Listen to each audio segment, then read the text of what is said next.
every Thursday.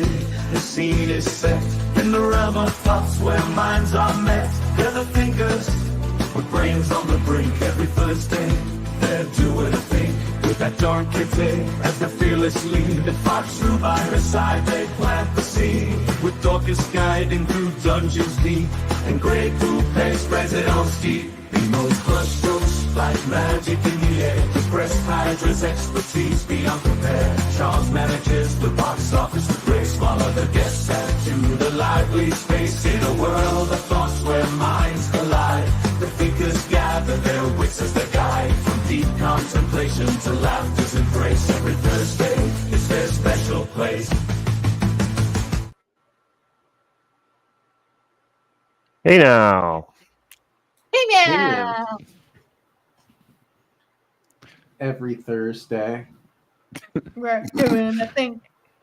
Great. I was waiting for you to make a noise, Charles. You hadn't. Everybody's got to make a noise to say hello. Say, make a greeting noise. Greeting. Ahoy. There you go. I'm coming to the conclusion that if you only watch the opening credits of this show, I'm tremendously boring because the one shot of my face is me just uninterested, and the other frame that describes me is just statistics for movie numbers. Well, you're the box office guy. What do you expect? Yeah, I'm sorry about that. It's all right. You hate subtext, so we can't let you. We can't let you have anything else. Like, the only thing you care about is those numbers. So I think it's absolutely accurate. Fair enough. I can relate to that a little bit. I like big number when I'm playing video games too. What? Subtext be damned. Big number. Mm-hmm. Well, the Acolyte's the worst thing in the history of ever. So that's where I come in and say, actually. Actually, okay, you know what? I'll put the Acolyte in the hashtag. You got to push up your glasses when you say that, Charles. Actually, the thing about the numbers is, yeah, that is an interesting thing when we go to media things. That's going to be, let's just leave that for media things, because I want to talk about Hot D. And So I guess we'll excited. talk about Hot Acolyte. D? 3 days, Hot probably. D. I've been waiting for that hot tea for a long time. So we got support YouTubers in TV. Oh, was she in? Is this the episode she was in? No. One, but the main performance, For Acolyte, if there was anyone for her to be in, it would have been episode 3. Come on. Yeah, I know. She was in episode 3. She was. But she's also going to be in Hot D season 2. It's true. You know what? Why don't you do that, man? Okay, Someone tell me what Hot D is. It's Detroit. You know what Hot D is. They use the same. Oh my gosh, House of the Dragon. Okay, I had no idea what you guys were talking about. Hot D. What the fuck is Hot D? I thought it was a popsicle that happened to be shaped like a dildo. Yeah, it is Pride Month. Indeed, that can totally exist. Yeah, a rainbow rocket. That is a rainbow rocket. Well, that not a red rocket. Boys and girls. Not, gross. No, please. You can swear in a little bit, and you know what? No, that's fine. Oh, I'm so sorry. I already swore. Did you? Yeah. Anyway, what's up, Bob? It's the goon. He's here. Morning, Bob. Have you brought among us here, Gray? Dice. What's up, Dice? Who's I one of your guys? Oh, that's a friend of Charles. Dice is here. Dice is awesome. Indeed. Welcome. I hope I don't put you off. I know that there is enough of other people. You can like those people.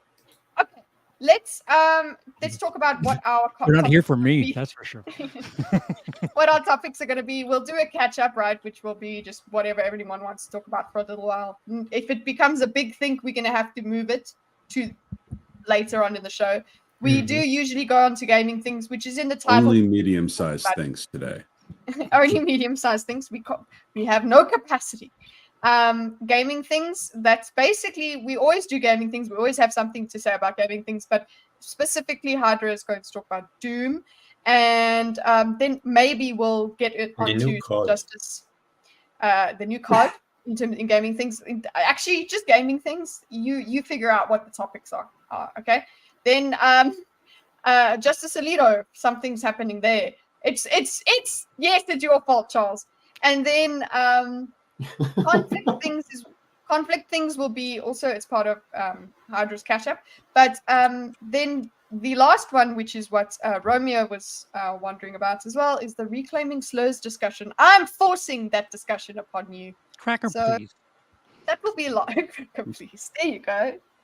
That's a great. Thank God I'm here for this one. Yay. So yeah, we're gonna get into that, but take it away for just first catch ups. Is there anything anyone? Yeah. I've been watching the Acolyte, and it has been painful. Let's put the Acolyte in its own I section. disagree. Catch up ain't big enough for Acolyte. I'll just say I know what you mean, but I was just gonna say I disagree with some of the discussion around it. I concur with some that. of the yeah. I'm having a much different experience with it than it seems the rest of the internet is. I can't wait but for you I guys do have. We are used to that. Yeah. Oh, great. Well, Gray, But I you do have liked critiques. Velma, all right? You have I love special- Velma, and I hope season 3 gets made eventually. We all will be blessed by Mindy Kaling's brainchild, if you will. Check out season 2. Okay.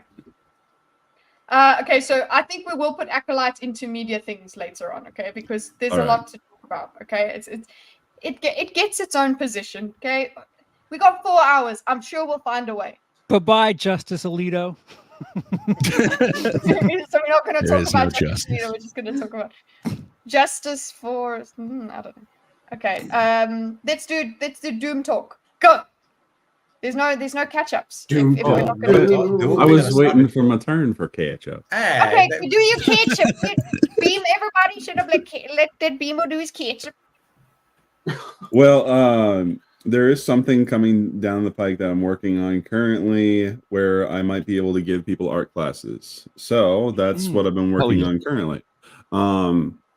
If you guys are interested, let me know. Let me know in the Discord because I'm trying to gauge interest in such a thing. But it is something I'm actually trying to make a syllabus for and put everything forward so that everything looks all nice and pretty and shiny. Because I want to actually give it a try. Whether it's done in an official capacity or not, I still want to give it a try. So that's what's I'm working on right now. That's really cool. Out of curiosity, would it be kind of more like the digital side of it, or is it more the classes are going to be framed in such a way that it could apply to both digital and physical media? Hell yeah. That's really cool, man. I'm looking forward to it. I will put my excitement in the Discord. There you go. Thank you. My excitement is out in the world. He doesn't want to put it here, Charles. Time for it. No. Why doesn't he want to put it here? We're not ready for it. I think we're not ready for it. We're not prepared. My excitement is private. I'm sorry. He doesn't want to spread it. Okay. Spread. Yeah. You have excitement in private? Spread the mustard. So what happened with everyone else this week? I'm going to poke someone if they don't say something. Dorkus, what have you done this week? The statue is unusually quiet. I'm watching the Karen Reed trial via Runkle of the Bailey and Andrea Burkhart and Emily D. Runkle's Baker. awesome. Got, their opinions filtered throughout. Playing the Fallout 76 update. It's not bad. Not great, but not bad. I want to hear more about that. I went with the evil ending. Lame. Okay. And I haven't heard anything about 76 for a while, so. What is this case you're talking about? like it's all over. Nuka-Cola Dark, never forget. Never forget. Never will. Never. Okay, No, the reference. case is a woman, Karen Reed, is being accused of murdering her boyfriend, and who was a cop, and leaving him out in the snow. The case is unique in that the defense is arguing that there's a, if I understand it correctly, that there's essentially a conspiracy to frame her for the murder. So the defense is it's a framing job. Say that again? So the defense is that it was the defense is saying this is her being framed. That's Correct. a high The bar, defense by the way. is saying, which is an incredibly high bar. Yeah, to that's meet. really And odd. Because they'd basically be saying, like, yeah, there's evidence here to convict because it's a frame Because job. it was planted there. Yeah, it's like, whoa, you better have something to back that up because you are making Your Honor, he went for a walk and got cold. That's an incredible long game you have there. So- You gotta be accurate. Continue, And- Dorkus. Yeah, how's it going? Well, basically, the last 2 days or so, the prosecution's key witness, not key witness, what's the lead investigator on the case, has been on the stand, and they've been reading his texts, and I have a lot more sympathy for women who say that they would pick the bear over the man after hearing this guy's texts. Oh no. They're not Oh no, good. he's being And- converted to the other side. Oh, But would you pick no. the shark or the battery? At least I can lick a battery. The shark might I not. mean, I think you could lick a shark. Okay, Not without damage. Okay, so this I need to. How many? The reason I haven't gone into this case because it comes up. I've got I follow Runkle, but I've just missed so many days of the case that it's like I can't start now. Preach. But I suppose I'll just jump in and ask the chat because I'm sure that they have. It's pretty crazy. The evidence, like they collected the evidence in those red plastic beer cups, and I guess they just kind of left them. There are people that were interviewed like a year and a half after the initial event happened. Everyone's like texting each other information that they shouldn't be sharing. It's strange. Wow. When does it? Do you know when the case is over? When do we get? They do have. My understanding is it goes on as long as it more or less needs to. But I think they said I think they told the jury to be clear for about 8 weeks or something. It's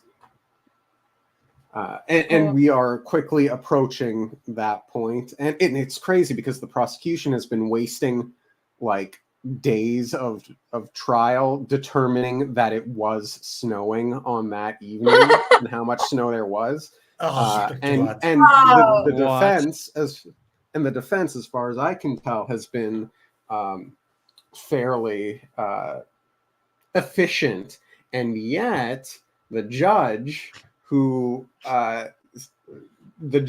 has been down the defense's throat about wasting time, and it's Are they trying to replicate what it would be like with snow? The snow that fell is a very crucial question, okay? It might betray the secret hint, the clue to the conspiracy. You cannot... These questions like who saw what were they doing at some random hour, these are all not important. No. The amount of snow, gram per square meter, is the crucial thing that will unravel this mystery. What state What kind of snow was it?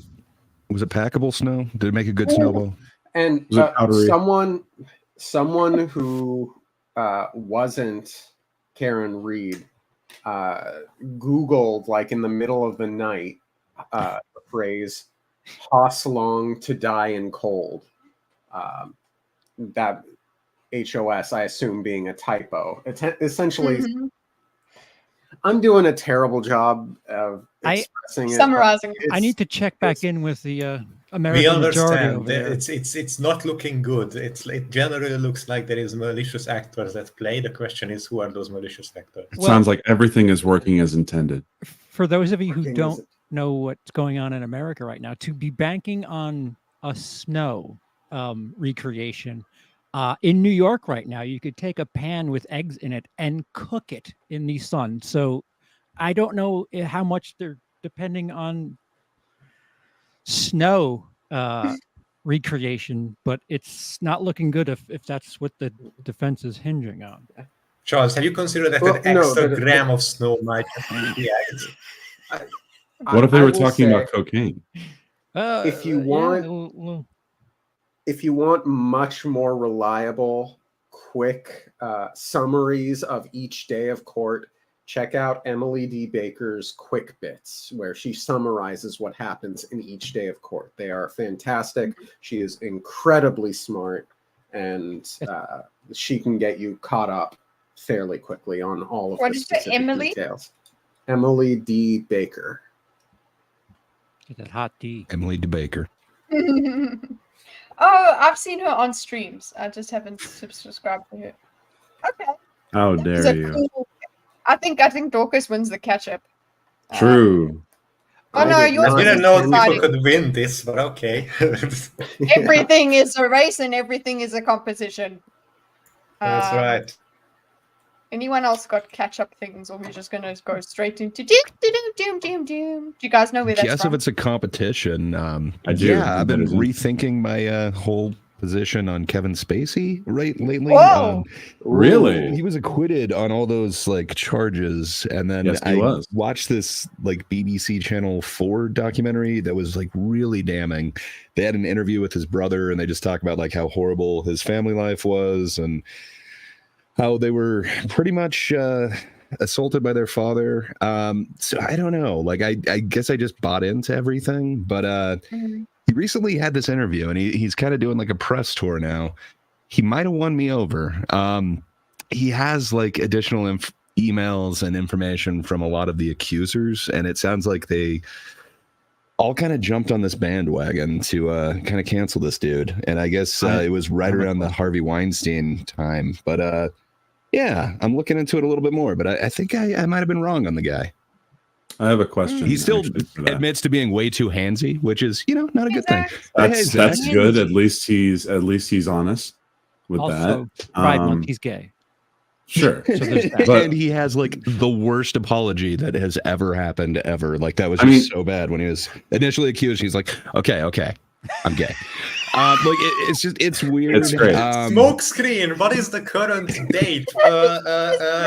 Regional excuse right now. Boom. Well, this is the Go same down. excuse Blizzard gave when they were having a bunch of sexual assault allegations, and then they were Oh, like, yeah. Soldier 76 is gay. Yeah, they were like, what about Um, the employee whose breast milk was stolen? It's like, have you considered adding new diverse characters into our games? It's like, no, don't, But, Gray, I have a don't question try about to that. distract people from what's going on. Refresh. So I'm my not memory like here. fully defending the dude or anything like that, but Sounds I like think it. I jumped on a bandwagon, and I think I was wrong about a lot of it. I just assumed. So sorry, what's your Okay. question, Bima? This is not an accusatory question. I want to make sure I'm following the right case here. So, if I remember correctly, the Kevin Spacey situation, like he got acquitted because the person the main accuser died. Was that the case? No, not at all. That's one of There them. is one person. That's who did one of die, them, but They were okay. like, so first off, he's been acquitted in a bunch of things. So not only a civil trial, but also a criminal trial. And the criminal trial, I think there were like, I'm going to say the wrong amount. It's either 6 or 8 accusers. But he was acquitted on every one of the charges. So I don't So was know. True. And Michael Jackson, And right? we all know that he is a great actor and an American hero. We just know that he's dead now. Yes. Yeah. So I don't know. I definitely want to look more into it, but I don't know. It's Okay. really kind of made me rethink some of these like news stories that I just kind of went along with. You mean you don't trust media? That's nuts. I think there was a time. So this, Lame and I think gay. the accusations wasn't it like it was right during the Weinstein time. So I don't know. Oh, It yeah. was before I kind of Hashtag Me learned Too how. era. Hashtag time's up. So it was a little bit before I learned how quickly these stories kind of get produced and how little research really goes into them. I guess I had a higher opinion of the media at that time. So but I don't know. I'm just going to rethinking the whole thing. So to Okay. play contrarian to the contrarian, Gray, I've caught up on Baby Reindeer. Now, Have you? everything Is that's this covered catch up? in Hold that. on, We got to is talk to this Patrick about it, man. We got to do an Okay. episode. Okay. Wait, is this your submission for catch up? No, my submission for catch up is if you notice the date, because I only think in like marketing terms, it's 1/3 of 31, and the number 13 is 31 backwards. So patrons have a 1/3 sneak peek at something that should have came out on the 31st. Weird. That's a cool one. No, I only think in numbers because that's all I am in the opening credits. So Oh yeah. These are numbers. You Well, I mean, embraced it. You're the numbers guy. Bimo wait, doesn't know what baby. Yeah. Anyway, they have Oh. a sneak third of a peek. What? mhm. Peek of a third. Yep. I don't choose It- which third. though. 13 is 31 backwards, and there's also 1/3 of Wow. 31 on It makes sense. a little late. Wow. It's like a pun with numbers. I love it. It's a play on numbers. A pun, a nun? I don't know. A nun. Yes.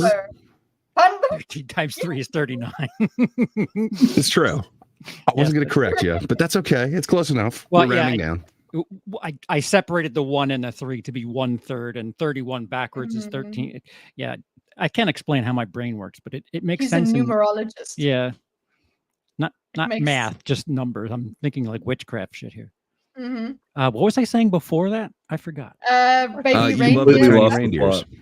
Oh, yeah. So considering how that story plays out, Yes. would it be fair to at least give perceived victims a little bit of understanding that they wouldn't want to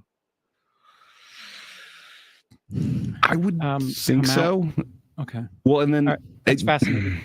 They wouldn't want Yeah. to what? Okay, I'm not understanding. Yeah, you guys would- sorry. It's so- really, yeah, it's like super spoiler. So Baby shit. Reindeer is like the story of a comedian who happens to also be a bartender, and a patron happens to come in. He shows them some kindness, and then they start kind of stalking him, and it's kind of his experience over quite a while with the person, and he learns kind of their backstory and that this isn't kind of the first time. But there's been a huge controversy over at Netflix. They're now being sued for $170 million by the person who's claiming to be the person who the stalker is based on.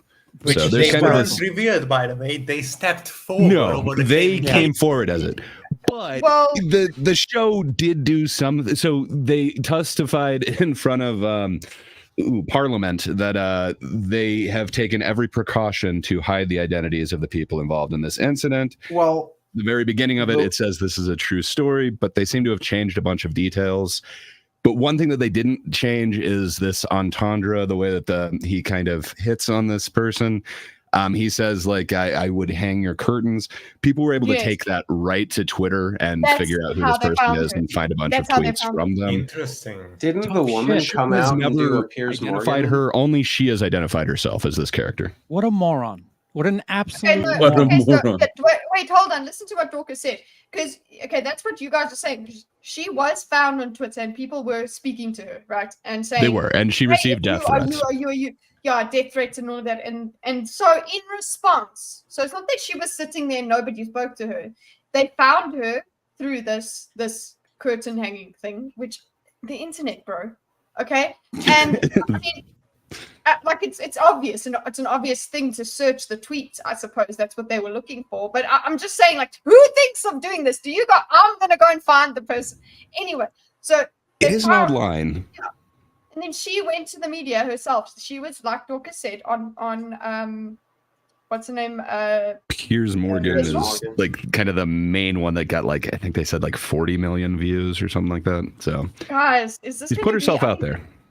I think we have to all make sure this has to be a major thing, because I'm here There's for so it. many I'm here for this questions. discussion. I've got behavior panel things of her that I want you guys to watch because you want to see if she's telling the truth and if he's telling the truth. It's all But- different things. It I doesn't will say- matter.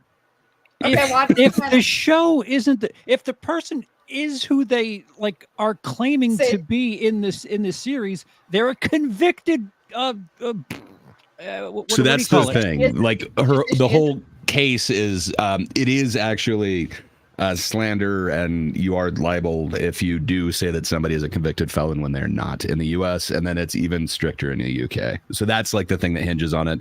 Twice in the show they say that she's a convicted felon, and apparently she's not. But Well, according to her, we don't know that for sure because they released a very, I forget what they call it, but it only goes back 4 years, and the incident would have been way longer ago than that. But it's like the So we don't weakest know. form of like your own, whatever you call that in the UK. I forget, but it's basically your list of crimes or whatever. All right, so yeah, I'm not. Wait, I so do she know they're a little more doxed strict in the herself? UK.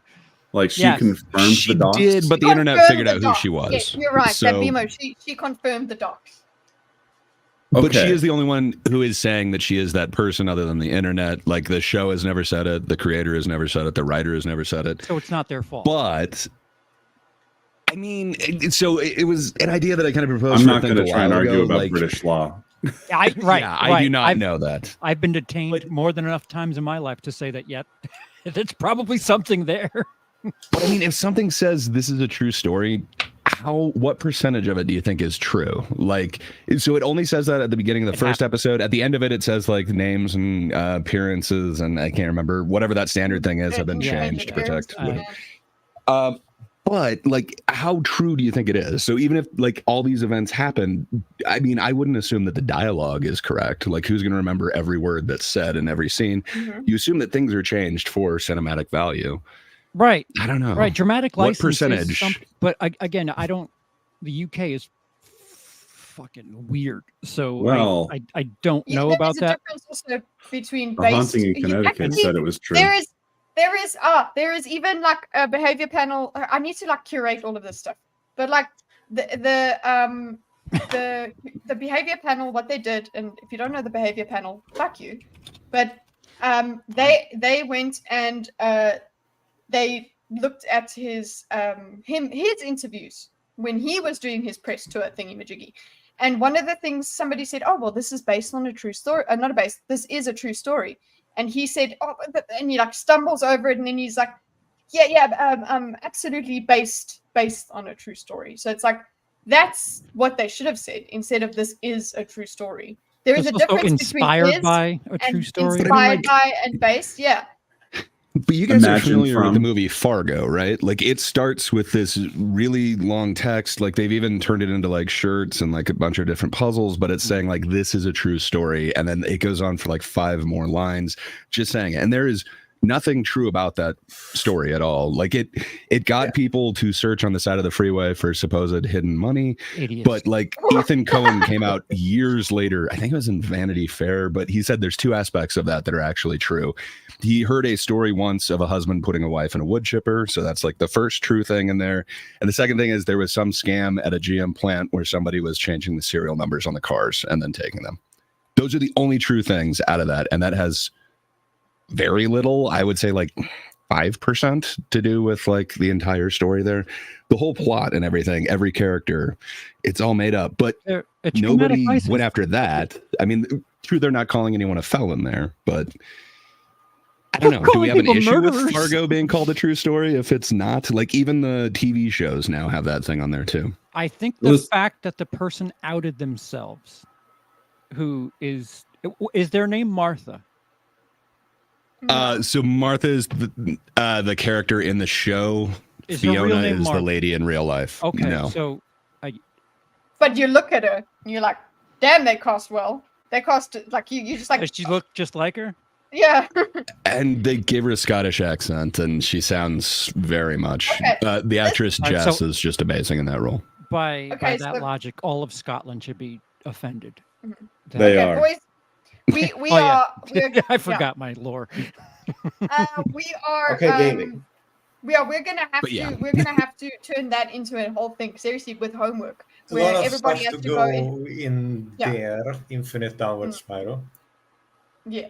Well, still, I do want us to go over that. Can somebody? Okay, you can't rely on me. My brain is all over the place. Why not, So Kitty? somebody Why not remember- make your brain the ultimate lexicon?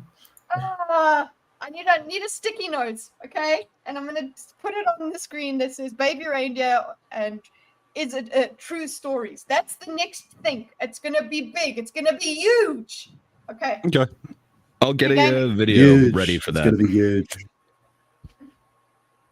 Okay, gaming. Yeah, Okay, and there she Hey, goes. speaking about gaming, I think Hydra had something important to go on. Hydra, would you like to catch us up with the games? Oh yeah, there have been a lot of interesting gaming news. I don't know if you Oh all saw yes. the we also had the Xbox thingy, but what is mainly of interest is the new Doom game and potential rumors about the new Call of Duty Black Ops 6. Doom, I don't know, have any of you guys seen the trailer? What do you have opinions? It looks like Black Ops. Doom. Oh my gosh, I'm paying attention, aren't I? Yes, you are. Looks kinda That's nice. doomy to me. Jules. I couldn't tell if the really changed soundtrack was going to be as good. It's got one of the most amazing and iconic soundtracks, even from like the original game. So I hope Absolutely. they keep up with that. But Mick I keep Gordon is no hearing that longer it's- working with them. Yes, but it's Andrew Holshot, so we are in good hands. Okay, that's still a Not gonna good be- artist. Okay. Not gonna be Mick Gordon, but still, yeah. Mick Gordon is the man. I wish they could get an agreement, but apparently he was not paid fairly, so that sucks. Oh, there is a whole drama there that I'm not sure if you want to go into that, but it went on for Probably over not 2 now. years, for 2 fucking years, Yeah. and even then some of the details are missing. But TLDR, Mick Gordon was treated a bit unfairly. He got annoyed, and they went their separate ways, basically. And his music wasn't really respected, although it should have been. yeah. It's amazing, though. I thought you were going to put that on the camera. I'm Kidding. gonna- Just right on the camera. So I I keep won't hearing forget that it this now. is medieval Doom. I don't know. I didn't necessarily get that from watching the trailer. Like I didn't. Finally, The bad someone guys agrees seem with to me. have weapons, but I don't know. You have a shield this time, so Or I change don't know. Am I missing Shield. something? Jesus fucking Christ. Out Warhammering Warhammer. And the gun that shoots fucking skulls, that grinds up skulls into bullets in front of you and it shoots them. Oh, that's the one that I saw many tweets about that. That's cool. With some they put it next to some other game that was doing that. It's not a unique concept. That's for sure, but it's a beautiful one. Yeah, they did the concept well. Okay, so should we bring up this trailer? Is that would that help guide the discussion, or what's If you want to, I can show a bunch of interesting stuff on the trailer that I noticed. But just if you are into it, I don't know if I can pause myself, but I'll and if I have Needless the to power say, over you're here. excited about this, right? I'll tell you. I mean, you tell me, and I will do as you tell me. You will do as I command. I understand. Yes. Yes, I am the Dorkus, what is remote that? control. Jesus, I just noticed. That's Dorkus. the Morrigan, isn't it? D. Morgan, yes. Mhm. So Dorkus has been a wonderful artist right now, but we're going to talk about that after this segment here. Okay. Let's check it out. Okay. Play, and if it gets blocked out afterwards, go and watch the Doom official trailer. And I you'll know don't what think we're it talking will, about. but definitely go and watch it. I mean, that's I what do have trailers a are for. comment. Isn't this what you want us to do? Yeah. There's something about this video that makes me excited for this game, and I hope we got to watch it first We can because break there's it down afterwards, okay? exactly. Because I'm a little excited for it. Oh, that's also the Silent Hill stuff. Okay. We can ooh, put this that on the end of the gaming things after the rest of it.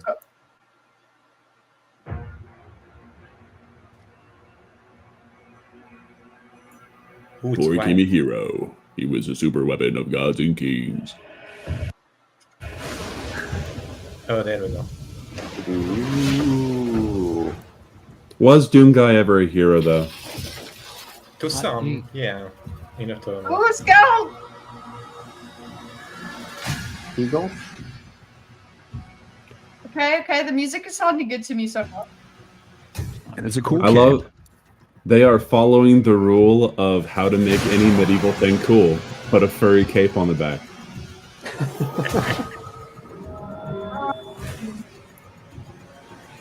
There's the shield. It makes me wonder which Doom Guy is this. You'll see. The music. Ship. You're being shot to like this castle that has cannons. He is literally a super weapon. He is entering the battlefield as a fucking railgun projectile. But is it medieval or is it like just faux medieval? I guess I don't understand. Yeah, It's okay, yeah. alien Let's just medieval watch the gray. thing first before Listen, we pause we have and a take gun. it apart. I just love the music so much. I know that you guys are saying it's gone, whatever, but I'm like, I miss that. You like the aesthetic.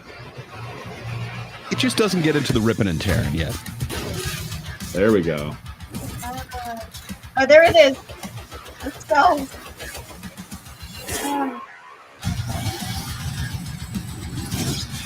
Imagine if he tripped. He tripped when he got that thing going.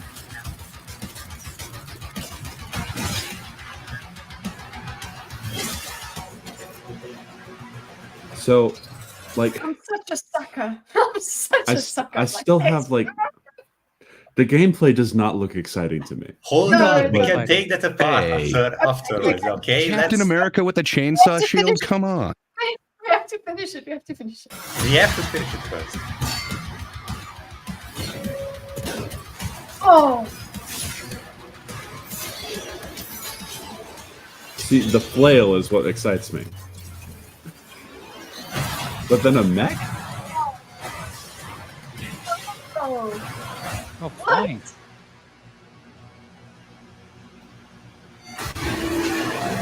Oh, it's just feeding the monster. It's like reverse Godzilla. Lot Just of cool maybe things burning. to break down here, by the way. But I'll yeah, just beat this laser back in you. Okay. but main as we thing- heard, not exciting, okay? BMO has officially No. named it not exciting. The gameplay does not excite me from what I've seen in this trailer. But there's one thing that does excite me, and I hope is a thing that is taken from an indie game called Metal Hellsinger, which is basically a Doom game that is a rhythm game at the same time. If you get extra damage by shooting along with the beat, I will be very happy to play this game. Wow. So you want Rock Oh my Band God. 6 Doom Edition? So it's actually something like it makes me feel more engaged when there's rhythm mechanics in games, and I think that Metal Hellsinger, if you've never seen it, it is really good with this. It's an entire type of Doom game, Doom/Quake type game, but the music, if you fight with the music, if you decide get you're going to buffs. shoot along with the music, you get damage buffs, you get special Cool. abilities. Like, it's so cool. That's cool. And you it know wouldn't what? take Controls much are to doing adapt like Doom that. to this because they already have a system that relies on the same thing. Like especially in Doom 2016 when in Doom 4 The when dynamic they audio. introduced the dynamic music that always is in touch with the player's action. Like Oh. the track can go from any point to any place with these transitory cues, audio, sound effects, depending on what the player does. Freeze the moment for an action, wind it down or kick it up depending on tension, action levels. Like it's really, really, really good that it's always in touch with the player. It wouldn't take actually much at all to just put gameplay modifiers on that. I'm not saying they're going to do this, but they could definitely do this easily if they wanted to go in this direction because the music do it? system they've built can already accommodate for this because it already Can you kind do of it? does just that, the gameplay elements. Do it, Hydra. What do you mean I'm do just- it, me? Just go in and do the stuff. Just go in and do it. Make okay? the new Make Doom the- game and make make it. the rhythm. Yeah, mechanics. thank you. Yes, Just one make man, it. just fucking make the new Doom You game. know what? not Also, a- I expect you to take Monster Hunter Wilds and do that as well. Implement that. Oh, I'm so I excited. I love that idea. Oh my god, I get so excited when we're at like a traffic light and the traffic light changes on the beat of the song. So can you imagine me losing Wait, my- Okay, so Hey. we understand this the way we can stimulate Kitty's Kitty. positive reactions. Kitty. Yeah. Yes. Did you hear about the update or the announcement rather for Monster Hunter Wilds? Wait a Is second. Are we that, finished with they're you? going to We be? are- No, we're not Okay. finished with Doom. We're not finished with Doom. Okay. Yeah, there was they Gosh. talked about analyzing the. Okay, we can go into Monster Hunter Rise if you guys are more interested. No, in that, no. of course. But No. I'm definitely Yeah, interested in both. but no. So Mm. But I think more people listen. Monster Hunter Wilds is you know, it doesn't It's a have the game. sound- It's a game, but all I'm saying is I would love the music to be You like want metal music in your Monster Hunter? Yes. Let's You know what? go. Yeah. Okay. So But Doom. yes. So listen, what were you guys saying about the music here? if you were wasn't to good enough? full screen it, we could. Yeah. I could point at stuff better. So obviously, Sentinel Prime. This is in this picture. We already know that this is going to take place between Doom 2016 and the original Doom games. So we're going to learn how Doom Guy ends up in that coffin from which you rip yourself out in 2016. So this is like a prequel to the modern Doom games, essentially. This fills the gap between the old and the new ones, I guess. It's the idea. So far, in terms of story, if anyone gives a fuck, anyway, which most people don't, and it's completely fine, because Doom has never been about the story. I never played Yes. the Bethesda ones, so So start with this and you'll understand everything, I guarantee you. No, I mean, I want It's- consistent it's- play this. I mean, it looks entertaining. The gameplay itself doesn't really move me, but that's because it's not my type of gameplay. Yeah, so they specifically talked about the gameplay being very different because with 2016, they kind of just innovated on the original Doom formula. They added a bunch of really cool stuff that it made a huge return, which everyone thought was impossible. The return of the king, Doom, the original first-person shooter. And they burst in with a bunch of new stuff again. But then in Eternal, they just improved on all of that a shitload and made the gameplay even more caffeine-infused, this incredibly hyped-up monkey jumping shit where you continuously had to be on edge and react lightning fast to everything. And then Martin Hugo afterwards talked about how in the next Doom game they want to go in a completely different direction and don't want this super fast advanced mobility double jump dash. Instead, they just want you to be more slower again, like in the old games, but they want to replace advanced mobility with you just hitting like a truck and having more melee options and things like that, because people miss that in Eternal. So it seems like that's sort of the idea. Yeah, if we go on to the server, I have more things to point out if you're interested.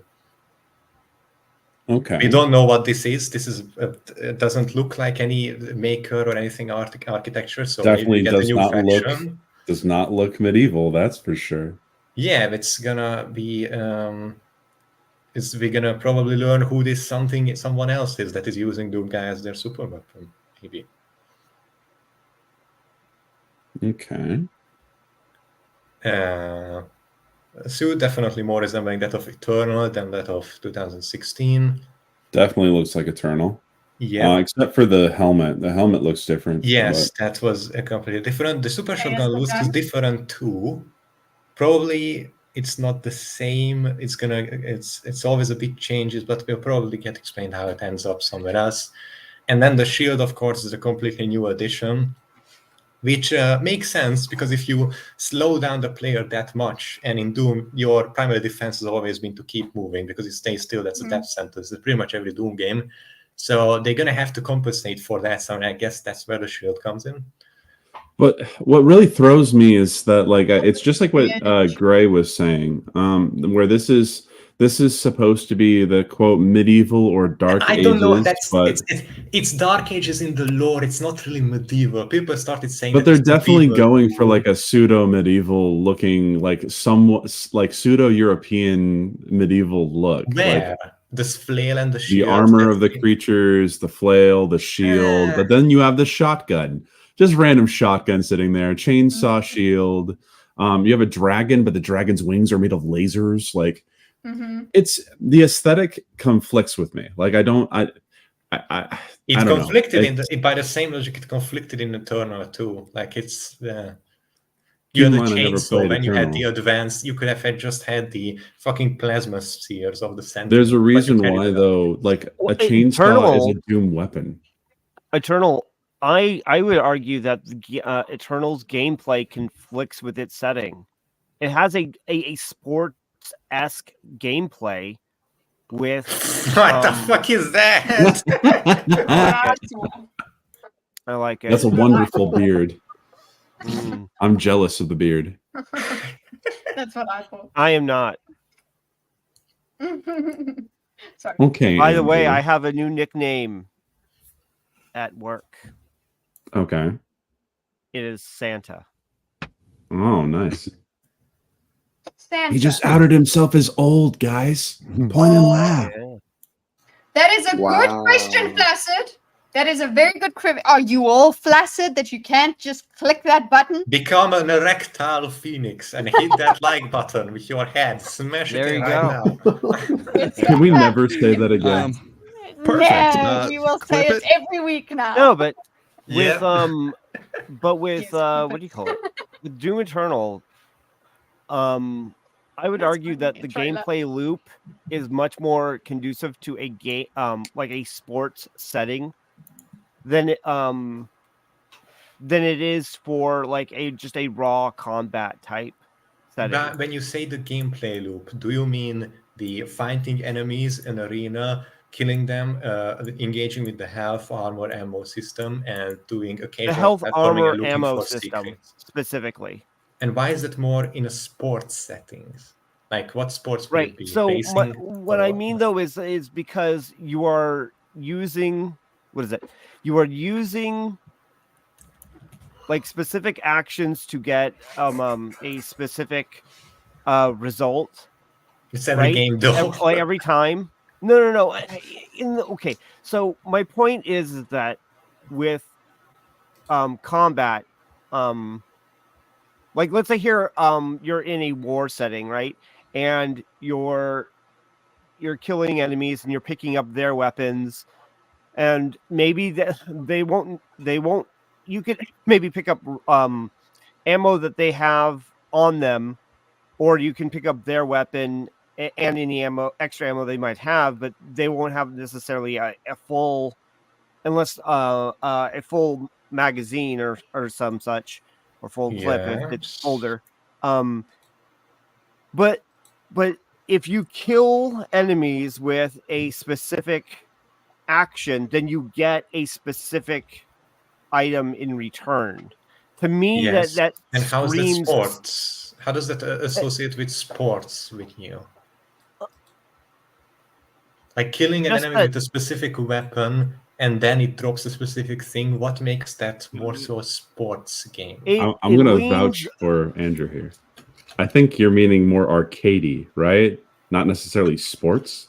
Well, I guess I would say that is the more general. I just think that it would lean better, like if that kind of gameplay loop was in a setting where you were like robots fighting in an arena for like the entertainment of a crowd, right? And so then but why would a robot be? Why would it make more sense for a robot to gain specific things when killing another robot with a specific weapons, as opposed to like demons the robots and are designed to genetic drop warriors? it in that way. The robots are designed. Oh, so you were okay. So let me try to rephrase the argument, and you can say if I'm being generous. So Doom is basically called. Hey, that is the origin of it's. Do you know that movie scene when someone asks what you have in the back of your car when you pop over the trunk and it's a golf? What is it called? Anyway, and they reply, "Oh, it's Doom." I don't know. That reminds me of that scene.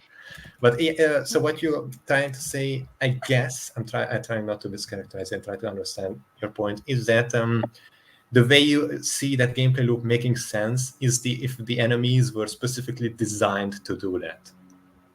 Yeah. Okay, you are saying that this setting only makes sense if it was specifically built artificially up and cannot occur naturally, only if it's like you make it so. Yeah. Okay. It does, like, especially considering that these weapons are, like, I don't know. I think that they need to do a bit more work into, like, making it more, like, fit a kind of a reality. It What doesn't feel what do like you mean when you fit the reality? These guns, when you compare it a to the humans reality, in a game, reality. they are huge. This is what I mean. A reality. It's very it's forgivable because it's a game, right? But like if you're What going do you mean for by fitting a verisimilitude, reality? I'm losing if track. you're know what going they for are, man. verisimilitude, What are we an doing internal here? consistency, Oh. it doesn't feel like I don't buy into the setting. It like these kinds of things really throw me out of like being immersed in the reality. It very much feels like I'm just playing a game. So that's one of the reasons why I was making the suggestion that it be you lean into that aspect and make it a game setting like inside the game, right? Interesting. I'm not sure. I'm trying to follow really hard, but I keep getting lost. So it's Focus. It's so unrealistic that it would only make sense if you were to make it unrealistic on purpose. Basically. Which it kind of But is. then I would mean, just like say from the the big beginning, guns we had make like the sense. BFG. Like Yeah, some of the okay. guns are not meant to be realistic. Right. Yes, like what if Exactly. those guns are huge compared to normal humans because the Doom guy wields them with a fucking beef, a walking beef, okay, and Pronounced beefcake. and he has the power to take away to siphon away the demons' power or souls whom he kills, and that's why he like I'm eats just up their saying health, you know. it's So low on I'm saying it's low on verisimilitude. Every time I watch somebody play it, or the anytime original I Doom wasn't that way either. You picked up blue little flasks that healed you, and there were like thousands of them on the floor. Like, so I agreed. would just say that Agreed. this is Doom has always been, from your perspective, We can move. Doom has always been in, an arcade arena shooter, basically, from this point of view. right. So there are ways you can lean into and away from those aspects, and I'm just saying with the direction to make it more arcadey, it I keep wondering why is this happening in this setting? Because it's fucking badass. That's why. Don't you want to rip through demons, endless hordes? Rip of and demons? tear. Yes, that's why. That's all you need to know. I'm just saying. Cringe verisimilitude versus Chad rip and tear. Is that a color, David? I mean, I don't really have a stance to take on that end. Really, I mean, I haven't played the modern Doom games, so it's He's one of missing those out. things. Someone needs to force him down. The last Doom I played was Doom 3.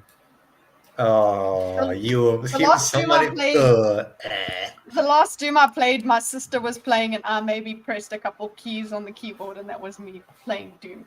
So Yeah, this looks like, damn, it looks like fun. it does look like You fun. have I to- hope they you add the have rhythm to. mechanics. Kitty, if you ever decide to play Doom 2016, because that one is much more forgiving than any of the other Doom games. Also, they had better add a skill so that you can dash in this freaking game where you get can. like It's a there. You dash. saw it. He dashed forward with the shield. No, and he killed charged. one I'm of talking like you're running forward and you have a side dash to like I'm talking like advanced warfare, like Call of Duty Advanced Oh, Warfare, bad type, example. Yeah, like being able to move yourself.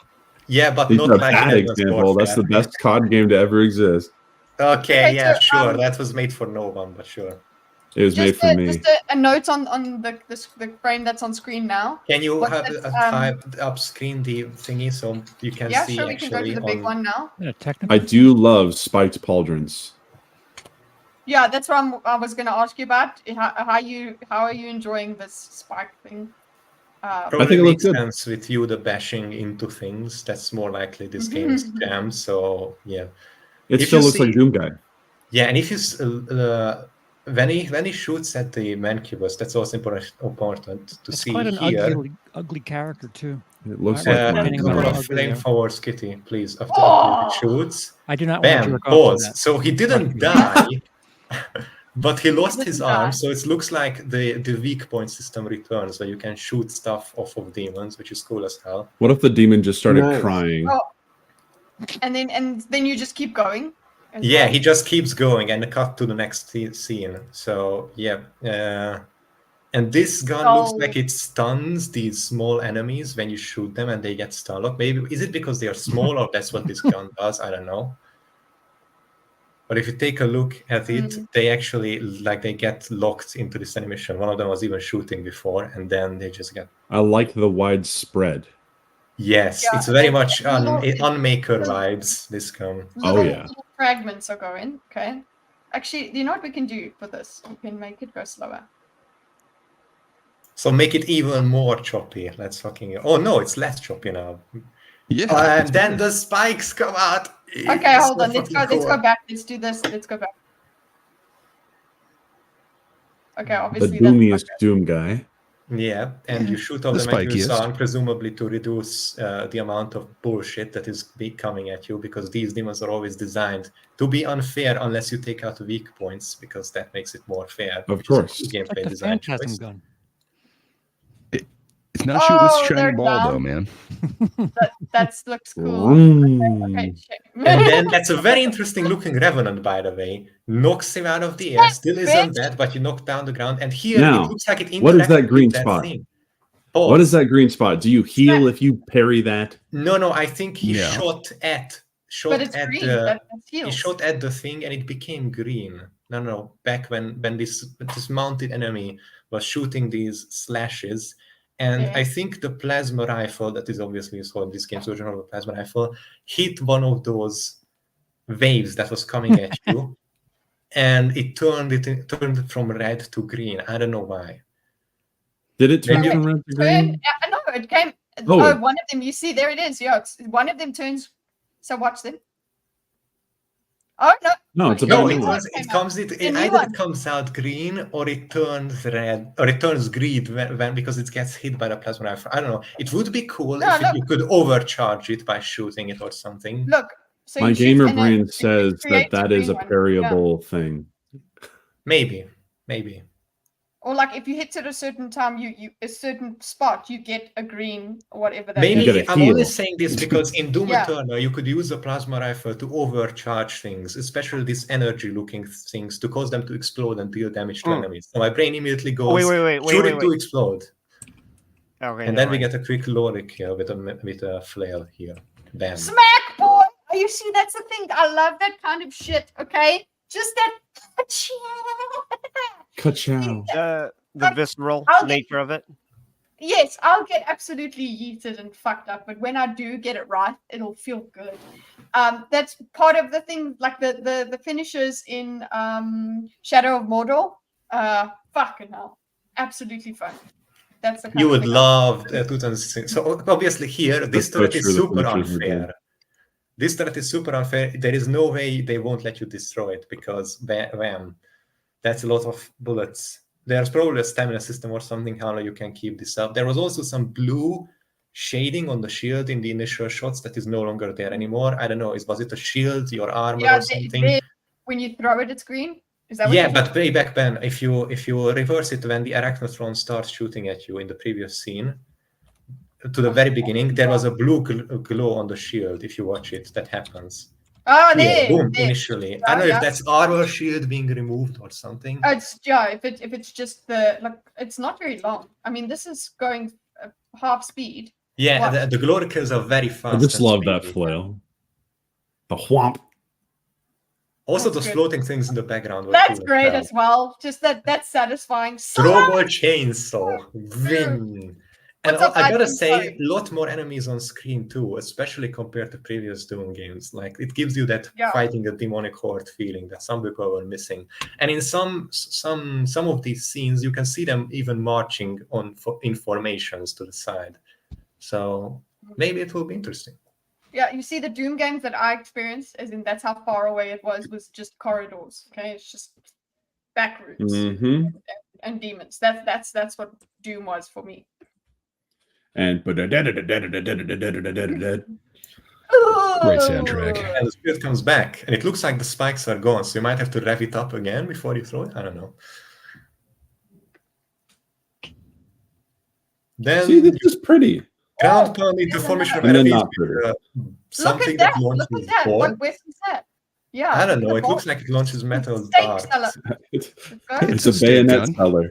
Maybe he's Okay, laying there's down the a green set of again. railroad tracks. Did you guys see that? The green again. Yeah. The green again, then he used a charge. Seems like as soon as you equip the shield, it does the little greeny thing. Bam. Oh, it's And maybe gone, that's the guys. parry window. Maybe that's what it says. That's the charge thing. Just love how they go flying. My God, if I play this game, I'm gonna shut the fuck up. Oh my God. Yes. Sorry. And then that Okay. looks like an old school imp with the green fireball. Gets Ooh, that was nailed. chunky. Look at getting nailed. Nice.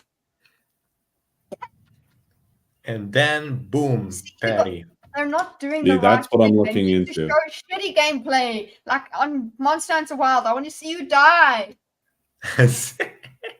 And probably You know what? a Knight doesn't die in a single shot. It's probably get weakened because you parried Oh, it or something. Did you Are notice you not that the shield entertained? moved? The shield like rotated as you were charging. Yes. And you were charging, it rotated forward. Look at the shield. Vroom! Oh, and he's got a shield too, but his doesn't. Brrr. So what's His isn't happened? as cool as ours. Yes, so he our must shield die. is cooler. Okay. I don't know what to watch, the shield or the gun. Let's go. Oh, You got can use both of them Flail. at the same time if you You because didn't need to. when you throw the shield, the gun remained completely level in his other hand in the previous scene, so you could use both of them at the same time. And is this a Can I just comment? Where the fuck did that flail come from? he Yeah, just right? brings it off his back like believe it's a before, Morningstar. okay? I'll make it even slower. Let's see. Okay. You are correct. That is a morning star. Wait, no, it's not. No, Morningstar morning stars are doesn't not have- flails. No. A flail is on a chain. Yes, this is on a chain. Listen, the fact is, It's if you Morning don't Star even know where it size. came from, The head is like that of a morning star, I think. What should, Yeah. where did it come from? We're going to Just call it an everything evening went star. Listen, this is the same guy who carries 20 different guns up his ass and just pulls them You're out. right. It's just the gun it goes down, and in the same frame it leaves. In the same frame it leaves, there's suddenly an arm coming from above the flail. Bam! Listen, You are right. They could have done a little like the gun dips down. Bro, and he's then got the he's flail got 3 comes out. arms. Yep. He's got 3 shit. arms. Listen, I'm okay with that kind of timing. Okay, I'm gonna need all the time I can get, but it just Bam. didn't do much, and it stayed in Bam. there. Smack. And then a Dang. kick. Looks like you were even knocked back, and then you go forward. Look how stubby they his foot fucked is too. I love it. It's very cute. It's cute. Kitty says. That's It's cute. I haven't heard the Doomslayer described it in that manner. Cute, and then we It's actually get cute, some it's metal cute. gameplay Look out at of that. a couple of seconds. It's cute, man. It is kind of a cute. He's Doom guy is this angry. He's too angry to die because he had his toes cut off in the war. Look at that. No, Look at that. Look at that. no. He is very well protected. He needs to. It's like the mech. The way the mech has to have like a protected phallus is interesting. Just look at that. Looks like there actually be some gameplay, not just a cutscene, because there is a split second of you. Whoa. Bam! Smack. And you encountered dead versions of these things in Doom Eternal, but looks like here you will actually have live ones fighting each other. Okay, let's see. And then we have How to Tame Your Dragon, I guess. Yeah, that I don't know. That's weird to me. I don't know. Does that feel doomy? We had dragons in Doom before, so this is not new. But like this is mech The laser dragon. wings are new. Yeah. It's got- It looks like this was Listen, made by a Japanese the guns? developer. Do you see the guns? Watch. Yes, he has a turret on his back. I mean, And as to long the as you have side laser well. wings, why wouldn't you have a turret on there? Look at them. Wow. I mean, they put cybernetics on demons before Why the all the fuck time not? in these games, so why not? Why not this? And look, okay, so did you have vehicles before? That's how much I haven't No, played. but you No. had Nothing. demons upgraded to have with cybernetic parts that they were never supposed to have. So a wing is not that far off when Looks you like replace an arm with something a out rocket of Duel launcher or a Masters. chainsaw. Yeah, I guess I'm sold. I'll give him my money. But you're not I gonna pre-order. No. no, I will not pre-order it, and I probably won't buy this either. Don't pre-order, guys. I don't support that practice. I don't think it's healthy. My stance is it's Bethesda, so I can't buy another Bethesda game. And I'm there sorry. come the concerns. So Okay. Bethesda and id, there have been a couple of concerns that they are going to turn this into a regular Doom franchise instead of working on a little bit of something else, like letting the franchise rest a little bit, maybe doing some Quake things, etc. But You can baby bird into the He's bigger demon. feeding It's pretty him. cool.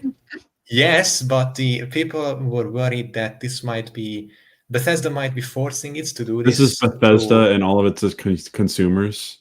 Yeah, so they were worried that they might be laying into Doom too much and turning this into a franchise factory to pump out as many Doom games to like make up for losses in other places, like maybe for the failure of Starfield and other projects, if that's actually counted as a failure. But there have been some concern. I'm not sure whether or not they are supported, but. Yeah, Elder Scrolls 6, by the way, guys, definitely coming some time ago. That's yes. something. Yeah. So yeah, people were worried that maybe the creators of Doom at id will be forced to work on this, whether or not they have inspiration or whether or not they want this project to continue. So hopefully it will be a good game. It certainly looks like an awesome game. It's once again a bit of a departure from the previous entry, but that's a tradition in modern Doom at this point. Hopefully it will work out well. Definitely slower and more hard-hitting than the previous entry. Anyone on the panel not like Skyrim? I don't like Skyrim. Crucify him immediately. How dare you? Fucking how dare you? No, sorry. I'm sorry. It's one of those things of I played Morrowind, I played Daggerfall, I played Oblivion. You have and one chance to save this position, Vimo. Save I which liked game is better than Oblivion. Skyrim. Oblivion is better than Skyrim. And he fucking fumbles it. Jesus Christ. You say I fumble, but it's more fun. It's more engaging. The problem You with had Skyrim, one chance to say one particular game out of the list you just lifted is better than Skyrim, and you picked the wrong one. You can, in your opinion. Oh, man. No. Skyrim now. You see, the problem with Skyrim is that it's in a lot of ways unplayable. True. Yes. But even trying to That's why get I played it. into what the game actually offers you, I could not get through the game because I was so damn bored. Oh, lame. Come on. Wow. You just Also- rolled it into a... I have 3,000. I'm hearing a lot of opinion and not a lot of objectivity. Yet I was your about to get opinions into are objectivity. stated like they're objective fact. Well, we're stating opinions, aren't we? On which one's the best Yeah, well, one. they're and a all fact that. for us. They're a fact for us. Oh, listen, this is why I got a PlayStation at all. It's because I could play. I know that I didn't have a PC, but I understand the draw the of first thing I Skyrim. played Why would you on buy? PlayStation No. 4 was Why would you buy? Why would you buy the what is it? Skyrim for console when you can't mod it? You can mod it on console. You You can't mod it absolutely as can. greatly. Yeah, you You can. can't mod it as greatly, but you. It has a Oh, unique those modding paid option for mods that console. or stuff. No, it's not paid mods. No, Yeah. you can. They It's a tried to whole make it modding paid suite that you and can do. didn't really succeed. But yeah. It worked. I did play a good mod of it, but what I actually wanted when I got Skyrim was I wanted all the glitches. That's what I was because You wanted all the I see, glitches? yeah. yes, Some The people are globes entertained by glitches failure. are okay? hilarious. I was on 9gag for a long time, and 9gag was full when in 2011. Okay, so that's how long I've been waiting. I got the PlayStation after I met Gordon, so that's like, so it was 2011. The game was however many years old, and eventually the first thing I It wanted just to came play on out. the PlayStation was Skyrim, and that's why. And why? Because there were just pictures and pictures and pictures of how beautiful Skyrim was, and also all of The the funny freaking shit. glitches. And I was like, Mhm. I need to see it. I want my horse to do all this shit. Developers, and listen, this is what you need to do to Horse sell armor. it on your game, you know what? okay? I've got my. I wonder if I've got my Skyrim screenshots in this. Oh, there you go. Yeah, I'm actually gonna see. Well, while you're looking for that, I guess I'll explain why I don't like Skyrim, and I'll try to be as quote objective as possible. All right. Well, no, Yeah, you everyone say is pointing I at was Ganesh right bored. now in the chat, and in When the, you say I was bored. no. Okay, when you say I was bored, I don't get that because I've talked to loads of people and no one said it was boring. So I mean, that's a very subjective experience. Just in You're general. weird, in other words. Okay, No, so just in general. something to know about me: I don't like open world games. Okay. Most of the time, I do not like oh, open then just world start games. with that. God damn it, just say that Skyrim Okay. isn't my forte because I don't like open. That is like me saying the Witcher 3 is bad. I don't like the Witcher 3, and then as someone asks you, I reply with, I don't like RPGs with pre-made characters. And it's like, yeah, but and also I can still. But I haven't even just gotten to because my I actual don't like- criticisms of the game. Okay, go. Come Okay, on. Okay, we'll let him speak. Okay, go. Meanwhile. Okay, in terms of storyline, it left me it was very lacking in my opinion. I could not finish the storyline because one, I couldn't freaking find it, and then I got locked out of it for stealing from someone. But like, yeah, I know that's what kept happening to me. But like in terms of what the story offers to you, it's go out, kill dragons, learn shouts. Okay, then go off, little child. And I felt like I didn't have a direction to go in a lot of ways. Sometimes I would go to one area and it would suggest one area to go to, and then it would be a completely different story that would be happening over there. Because The main thorough line of the story didn't feel consistent while I was playing it. On top of, I really liked the Thieves Guild, and then I accidentally stole from the leader of the Thieves Guild, and I got completely locked out of that story that I had invested so much into, and I'm totally not bitter.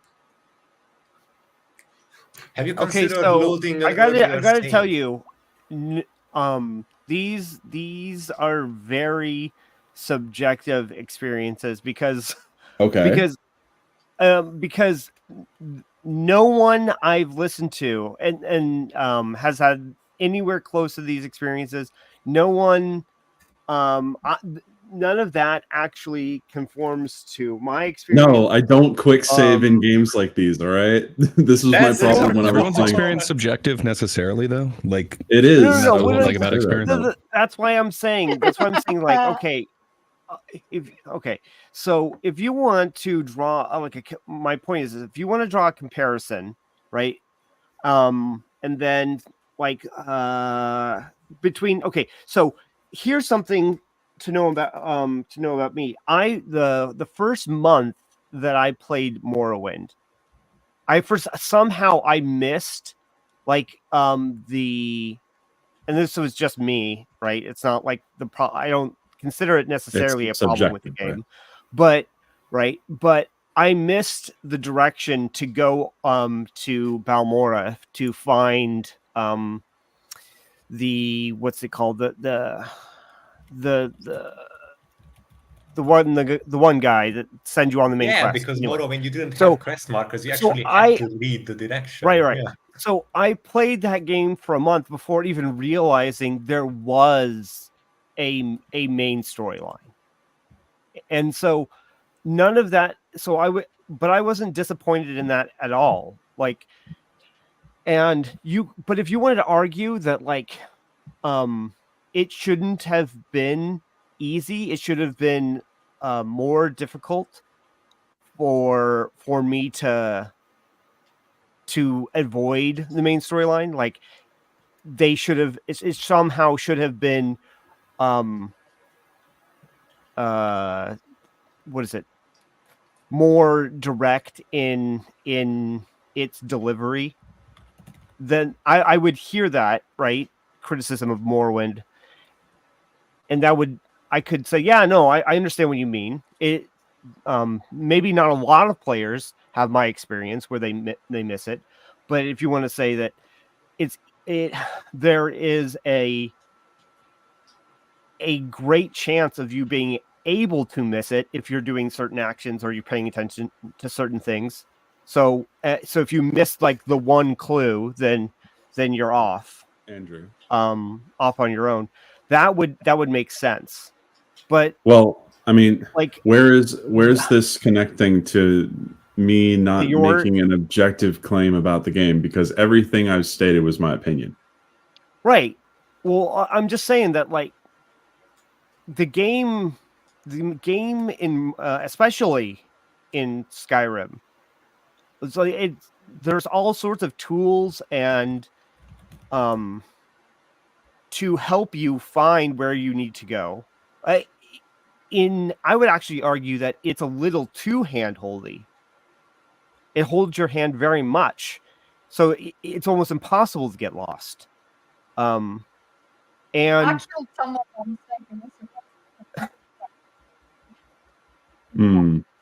I mean, keep in mind, it has been years since I have played Skyrim at this point. I don't remember it being hand-holdy. Okay. That's what he means. I played it on the Xbox 360. Like, it's just for context. So it's like my experiences are years old. I would have a different opinion probably now, but I'm not gonna buy Skyrim for Steam. That's probably cheaper now. Probably, I would hope, but knowing Todd Howard, it's probably not. Oh, good old Todd. Yeah, this actually leads greatly into why I probably won't be buying the new Duke game. It's because it's Bethesda title. Because of Fallout and Fallout 4 specifically, I pre-ordered that game and had to deal with all the glitches and my game file being corrupted every single time I played. Burned me to such a degree, on top of what they did to Arcane Studios. Yeah, I will never buy a Bethesda title ever again. I can't do it. And that's fine. Yeah, that is perfectly fine. I don't know if I will either. Oh, Kevin, that is a hardcore bad take in my opinion. Fallout 4 is the best Fallout. That is an insane take and very wrong. Very wrong. Do you guys want to fight him? I'll send him a link if he wants to come on. But no, we haven't gotten to a bunch of other gaming news, but we can derail if we want to. Sure, if he wants to come on, yeah, sure. If he's down a little bit later, I'm totally down. Okay, it's up to you, Kevin. Okay, so be mean. Monster Hunter. But yeah, Monster Hunter. How do you feel about it's Talking Palicos? It's rated doesn't mean it's the best. Sorry, Talking Palicos. Yeah. Talking Palicos. They do talk to you. Okay, wait. Actually, they do talk to you. Yeah, they've talked to you consistently in every game. Yeah. They just don't make the meow sound audio-wise. No. So they're going to have like English speaking lines, and they're going to talk to you in your missions. Yeah, I don't have a problem with that at all. It's kind of, you would have a little chat box usually with your Palico saying, I found this or whatever. So you in world, you've always been able to understand your Palico. So it's okay. Right. As long as they keep the cat puns, I'm happy. Okay. Because that's the thing. If there's no like you will be able to chef and shit like that, I'm out, boys. Yeah.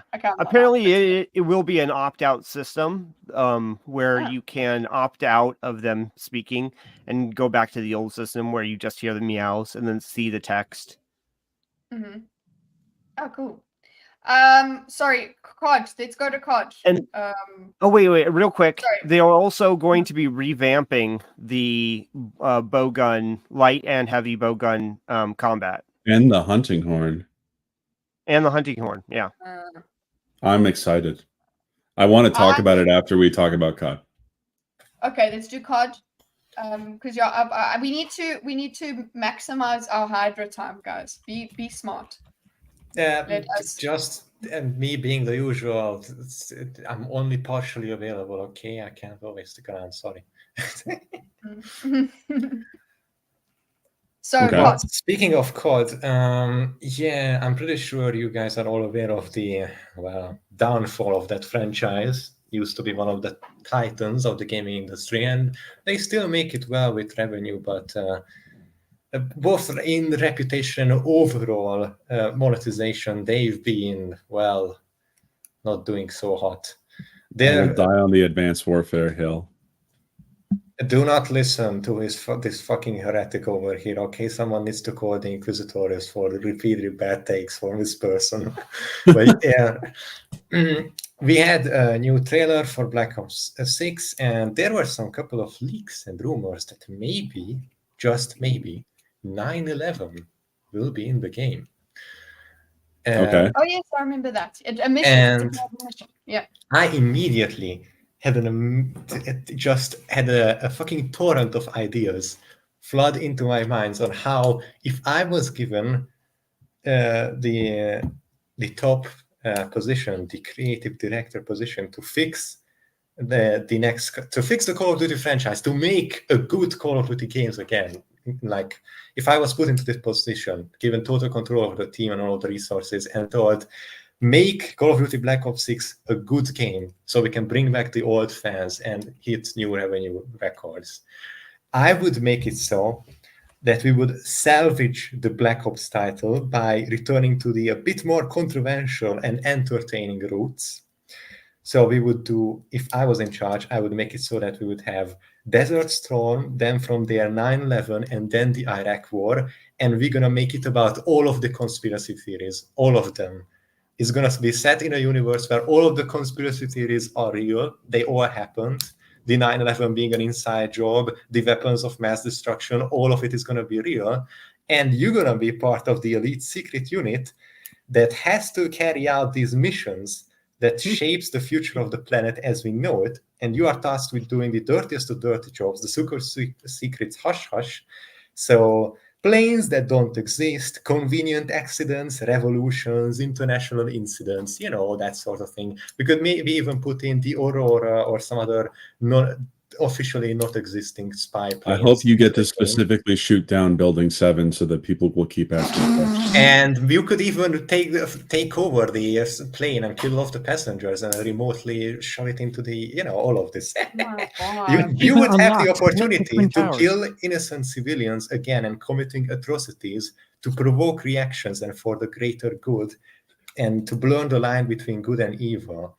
And you would have, if you perform well enough on missions, you would get something more relative to our universe. And if you don't, you get a worse alternative universe where everything is shit. But Captain, Death Wheel can't melt steel beams.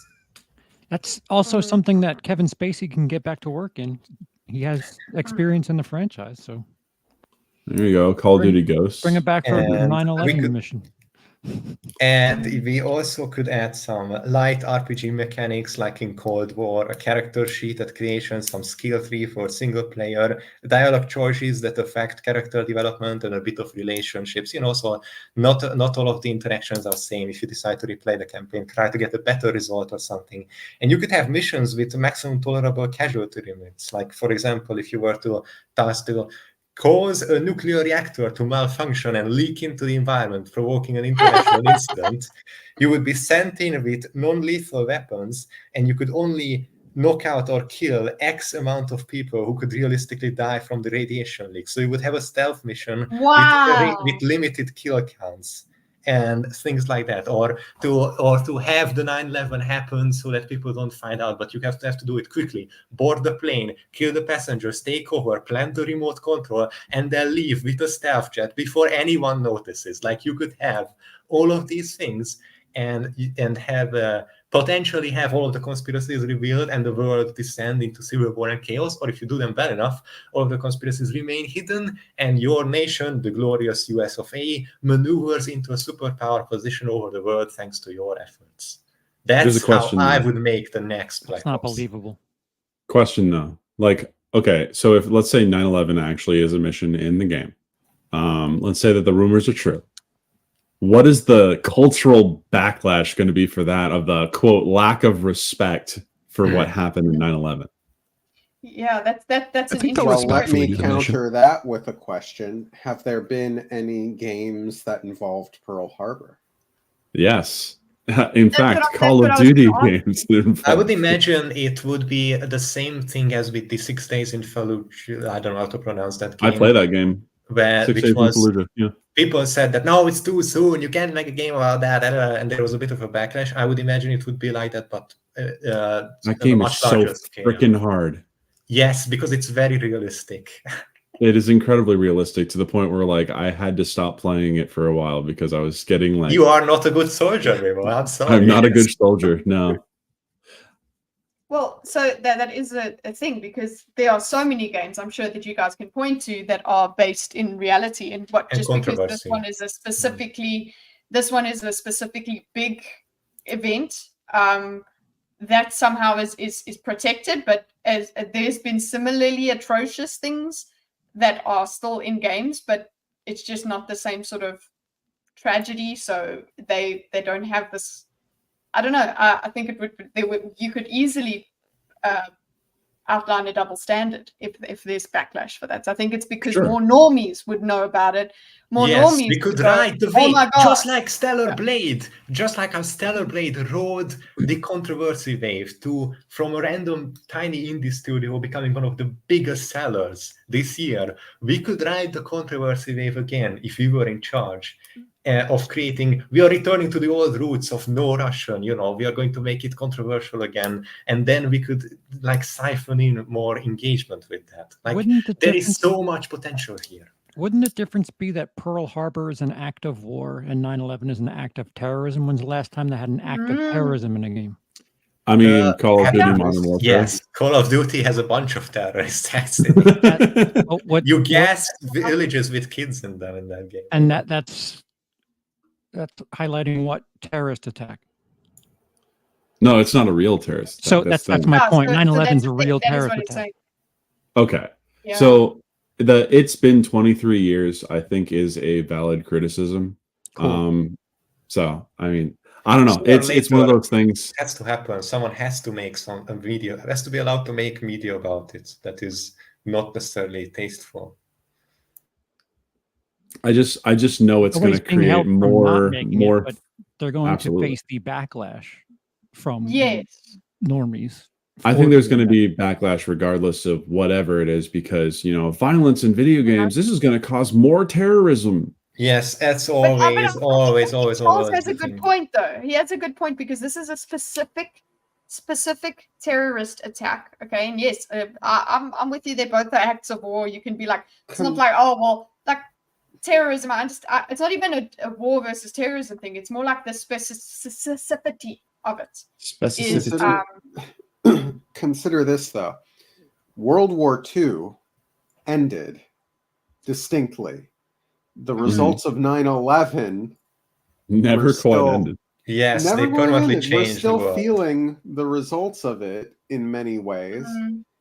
So even though it was 20 whatever years ago, we are still feeling the results of World War II too in that perspective, but not as keenly felt from the average viewer, because 9/11 happens closer, so they can kind of remember the time before, whereas most people can't recall how different things were before World War II. So guess it's just the time scale again. The people that remember that were there are still around. It's definitely recency bias. Kevin has got it right there. I don't know. I'm not a New Yorker. I never lived in New York, and I saw it on TV when I was little, very little. So, I mean, I personally don't have a problem with it being covered in a game. Some others I know definitely would have a problem, because they would see it as not respectful and say that it's something that you shouldn't cover because so many people died. But it's the emotional thing. It's the trying to. It shouldn't be allowed to be covered because it's such a touchy topic. Funny how people say that about 9/11, but World War II can be covered to shit by literally because that is so old. It was just so much in general. It was just in general. Just everyone was dying in general. This one was specific What? That's what humans are like, though. I know. I'm just laughing at the absurdity of human nature. No, it But is. you are It's right. weird. You are The way we correct. are. It's Yeah. just I hate humans for how stupid they are. They're both atrocities. They're both Yes, they are, and it's one is both, much more directed than the other. both That's are bad. also... Yeah, but It's like making a because game all about nice. COVID right now. Some Yeah, people which might would be take issue cool. with that. Yeah. Don't you want to be like don't you want to have the Total what war was it COVID. called? The pandemic whatever Total War simulator? COVID edition, yes. Not to put it all on Charles, but you happen to be a little bit closer to that coast, and perhaps we're more affected by it when it I actually. have relatives that worked in that building. Yeah. So does you're it literally strike you as untasteful, or do you have a problem with it being in the game? I'm not completely against it. It's just the idea of comparing 9/11 to Pearl Harbor is silly because, that was America being brought into World War II. Japan did it. 9/11 was a couple of guys with some money. Yeah. And we ended up just taking it to Afghanistan. I don't mind. Just give me another time that it's happened because war actually, and there terrorism aren't the same. Well, there and yes, people die. I understand that. There is a comparison that isn't necessarily with terrorism necessarily. It is a war game, right? But it focused on a particular unit, like a particular battle, and it actually, because it was so specific, it actually did receive a lot of backlash because of it. But that happened with no Russian, and that was just an. And it just got censored out of some versions of the game, and it was relatively fine. Yeah, I'm just saying. I think it's worth I'm it. not I saying, would personally be okay with it if I was in charge. What do you think if they? I'm not saying one way or the other you should feel about it. I'm just saying there are comparisons we can draw. What if you are? It's revisionist history. So it's like the mission is to actually stop 9/11 from happening. I wouldn't have a problem with it. I'm more in terms of the revisionist history. I'm thinking like if there is a 9/11, like you're causing 9/11 in this game, that's going to just fuel the conspiracy ideas on how that all went down in the first place. Hydra wants to use that as the marketing ploy, which is it's pretty good. Oh, for sure. I bet that is the marketing point. Money. I mean, yeah. It's just interesting to me. I don't really hold an opinion either way on it in terms of what should be done. I wouldn't want to play a game where I cause 9/11. That doesn't sound entertaining to me. Okay. What? I would want to take that perspective. Wait, haven't you played Flight Simulator? Oh no! What is it? The statistics for, and Hydra will probably know about this better, but for Mass Effect, I think, what was it, like something 90% or more of the playthroughs, the statistics bear out that the people went for Paragon, the good ending. People do want to play the good ending. Well, Question. Paragon By isn't and always large. a good choice in a Mass Effect immorally. Sometimes the Paragon is pretty fucking evil, but it's more so Interesting. Appealing Yeah. virtuous, whereas Renegade is kind of the letting the more from your lower self rule you kind of thing. It's not strictly good and evil with Mass Effect, Paragon, and Renegade, so you have to be careful. A lot of people fall into that trap. It's not quite like that. Okay. I have a question for the whole panel here, but I'm going to focus this on Dorkus because of what he said, but it's for everyone. Okay, so Dorkus, you said you don't want to play a game where you are going to be the people that caused 9/11, right? I'm not. Would you feel the same? Like, would you feel the same about playing a World War II game where you are, the Nazis? Would you feel comfortable with playing a game like that where you're one of the Holocaust starters? No, wait. Make it. No, let him answer, You please. do the two different versions. You're the like SS Nazi party, And then the second one, you are the was it Weimar? There's a reason I'm asking it the way I am. Axis and Yeah. allies, Well, I there's understand, two. but it's like, well, I want to find out what Dorkus' answer is real quick. But the question is for all of you at the moment. I just want to get from Dorkus first. Would you hold the same opinion? I suppose it would depend on whether or not the game is condoning the action. I suppose there was an inherent assumption in my initial statement that if we were playing as the folks who caused 9/11, it's condoning it in some way, which isn't necessarily the case, I acknowledge. Whereas with the World War II stuff, I have a hard time imagining someone making a game that would condone. It very much exists. And it's not because it's, quote, condoning, but it's showing it in the most realistic light that they would see themselves in. A Call of Duty game? Not a Call of Duty game. Nazis? But it is, I was talking specifically about Call of Duty. Oh, okay. Well, the question was about would you play a game, because you talked about Call of Duty and how you wouldn't want to play as the folks that started 9/11. In a Call of Duty game. In a Call of Duty game. Would that apply in another game? Like that, I'm trying to make sure that I get this narrowed down here. What is about it just because it's in a Call of Duty game that the problem is, or what? I don't generally like playing Nazis. If that's what I would prefer not to play Nazis. Okay, interesting. What about everyone else? Okay, so if I can direct the game a little bit to be a little bit more specific, if it's just like a generic, you're going to cause terror. I don't necessarily feel like I would do that. But I suppose maybe if the gameplay was really good. I have no idea why my character isn't there. He goes. But let me see here. Put that down. Okay. You're using telepathy right now. Yeah. So with what do you call it? With this game though, if it could be like a history preserving mechanism where you're learning about all the different stuff, especially stuff that is generally not known by the public, right? So you're actually teaching through the actions, through like not in a lecture-y kind of way, but through like the different gameplay elements. Like you have to be paying attention to like who's receiving who you are receiving the mission from, what your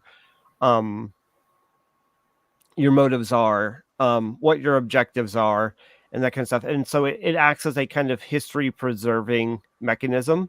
Then I could see it, even if it is a slightly morally gray, I could see it being a net positive to society. I don't know if I would play that game, but I could at least see it being a net positive for society. Okay, let me just make sure that I'm narrowing this down more. Okay, so Medal of Honor allows you to play Axis and allies, and it doesn't really go into directly what the Nazis or the Soviets were thinking, but you're able to play as them. Is that still contentious in the same way that you were just talking about?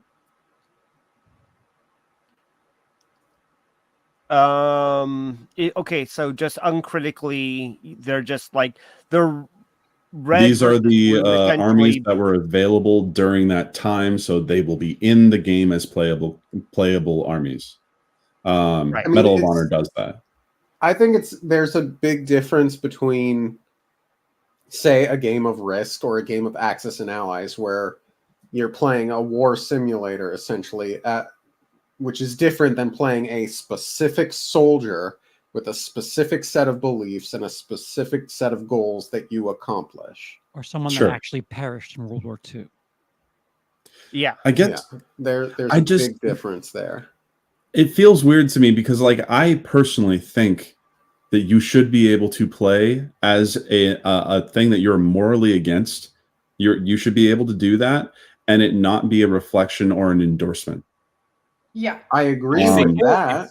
But it's if I may add my 2 cents, I think it's part of being a healthy human being, being able to engage with recreational media or even any other sorts where the positions are represented that you wouldn't hold or that you are strictly different than yours, and you would because in my perspective, first of all, it's not real at all. It is literally just a game. But then being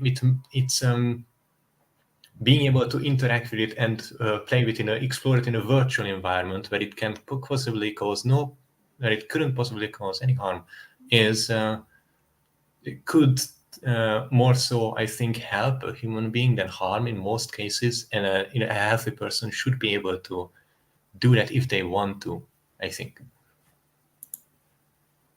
Well, this argument could even be moved over to like, okay, how do we feel about Grand Theft Auto? Yeah. I mean, is that an endorsement of terrorism That's why I left too? it open to like actions that they found morally reprehensible, because this goes for anything basically that you like committing war crimes in game, dragging the feminist into the crocodile's mouth in Red Dead Redemption 2, if you guys remember that famous. Yes, I saw that on the sorry. Does Grand Theft Auto glorify all that stuff, or is Absolutely it it generally does. understood Yes, that they it are? does. No, wait. It depends on your definition or your perspective on glorifying. Okay, everybody, give you the definition of glorify. Foxrew, go. Well, no. Glorifying. I think there are multiple ways of doing it, but generally speaking, I would say that there are aspects to positively reinforce the behavior. Is the most broad category, I would say. To get a little bit more specific, I think that was it? I think it's the Sniper series, where if you get a headshot, it either sometimes does it or always does it. I forget. It's been a while Slow since I motion. played it.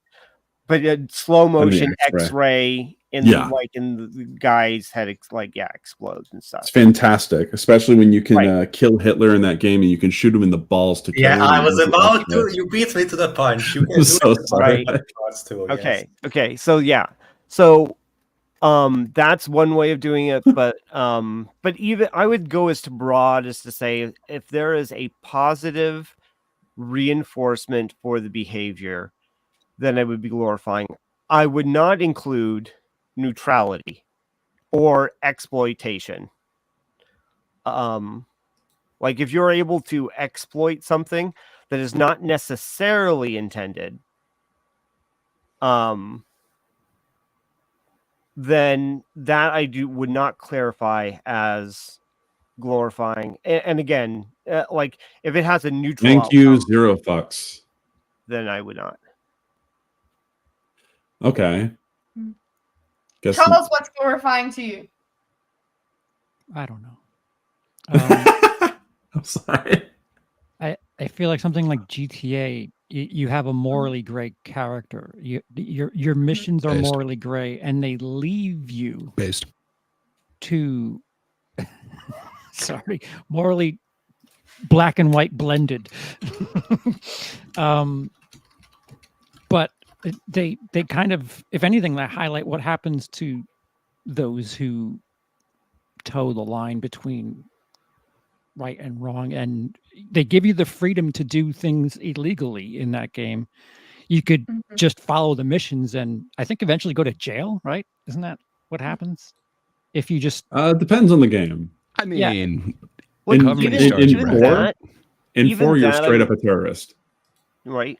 Under my classification, it complicates things even because you could say that like progression is in the story is a type of positive reinforcement. You could say that like other like similar just general things like that are positive reinforcement, even though the story is exploring the morally gray aspects, right? So I think that even my I think that even my positive general, that's why I think it's maybe even a little too broad, but I think that broadly that well, let me actually go back and reinforce what I jumped in. I was jumping in right after Charles. And I would actually say that as far as GTA specifically goes, I think that it is a morally gray, like it sets that up, right? It sets up that the point is that there aren't, that you aren't the good guy. Even if you're the protagonist, you are not the good guy. I think that glorification for me has something to do with a certain degree of romanticization. If it's romanticizing the actions in some way. What does that mean? What does that mean? Yeah, I just needed a brief description of what you mean by that. Jordan To romanticize something, it's like where you sort of whitewash it, you make it all good, and you sort of push aside the bad things. Rose tinted glasses. Yeah. Okay. Carry on. That was just about it. I think it's Nice. Yeah. Miss Sparkles is based. Okay, so actually based off of what you said, Dorkus, I have a reply, or at least another question that goes on top of that. So maybe I can get this a little more narrowed down here. Okay, so if you were playing obvious bad guys and they're romanticizing it, does that make it endorsement of the behavior? Not necessarily. So we're gonna get into the whole like thing of like definition. So like, what does endorse mean? Like, if you're supposed to do this to like rank up, level up, like whatever in this character, and you have the ability to choose the dark side, so to speak, yeah, I guess it is encouraging you to do that. But I don't know. In the game. In the game. In Minecraft. Okay. I think I just don't necessarily agree with a lot of you guys here. How so? You don't even know what I think, but I don't know what you think yet. Sorry, Gray. I interrupted What do you, you Gray. think, I Gray? interrupted you. Yeah. Go for it. I don't even know. Yeah, I'm cool with a 9/11 game. I'm cool with a Nazi game. I'm cool with war reenactment. You know, like I don't think just because you're reenacting something that happened means that you're endorsing every aspect of it. I think fiction is a good thing. That's just me though. I'm open to it. And I don't think it is encouraged or what was it, glorified if you can just do it in a game. So we were talking GTA specifically. It's not like you actually are encouraged to like get as many stars as possible. Like there is, I think, like, what do they call it, where you can like knock off whatever achievement because you have gotten so many stars, but it's not like that's the point of the game, and you're not incentivized to do that. You're basically going to end the game real fast when you do that. So I don't know. I don't see it as a glorification. I think it's just fine. Are you talking GTA 4 where you are like GTA 4 specifically has missions where you're supposed to do as much damage as possible because you're literally a Russian terrorist? Yeah, I mean, that seems just fine to me, but I could see why someone would be offended by that. I'd say that's probably not the right game for you. You should check out like Fall Guys or something. Why? Then you and I agree on this for the most part. I feel like I need to clarify. I just said I wouldn't particularly want to play a game where I cause 9/11.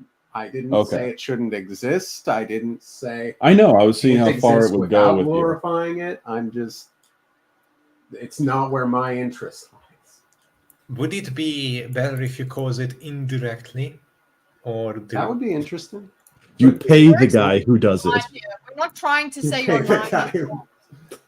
Like that is not the intention. If I'm correct, Bimo, you're not trying to. You're just trying to say what is it about that situation that makes it feel a certain way. Yes, I'm trying to get down to where people actually feel about this. I'm trying to look at this HD, bruh. Yeah. I have a very specific opinion on this, that where my stance actually is very close to Gray's about like, okay, I don't have a problem with even romanticization of these acts in these video games. I'll take it even a step further than what Gray said. I don't care about that because it's not real. Mm-hmm. Yeah, but not everybody does. I understand that. Which is, how many I guess, games are there that have the Prophet Muhammad in them? That's a very good question. I None, want to find I would out. guess. Why? Why? Let's be edgelords all the way. Let's put the Prophet Yeah. Muhammad in some games, see what happens. Well, Guys, remember where I live, please. yeah. Well, okay, the game's not for you. But It's- yeah, Like if you want to be edgy, I go get what ahead, you're do saying. that. People are being edgy, but only acceptable amounts of Find edginess. out- yeah, right, It does right, seem like thank you could you. go even further. And maybe you can with some of the like super indie, like not actually put out there games. But The ones that get kicked off Steam now. yeah, I mean, like I'm back in the day, I had some heavily modded games that were really crappy. I don't know. I was looking to be edgy, and they were really edgy games out there. You could get that. Just I don't know if it would have the mass appeal. So you're probably not going to have the big studio behind it. So it's probably going to necessitate it being a much smaller indie game. I don't know. I don't have a problem with it. If there's a market for it, like go ahead. And if you're going to lose money on it, it's probably a bad idea. Let's get Hydra's opinion. On playing a game that causes 9/11. On playing a game where you directly cause 9/11. Just checking if you're still paying attention. It's related. We've just gone a little further than that, trying to say like, okay, Really? would We went you off track. would you be all right with a game that glorifies or romanticizes the I bad know. guys? I heard the question. I was just collecting my thoughts for a second. Okay.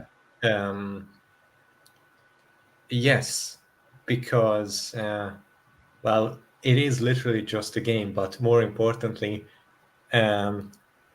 you should be able to engage with such things in a healthy way, as a human person that is whole and is willing to seek understanding and grow, or even just find entertainment. I think it should be possible, allowed, and even encouraged for some people to be able to encourage to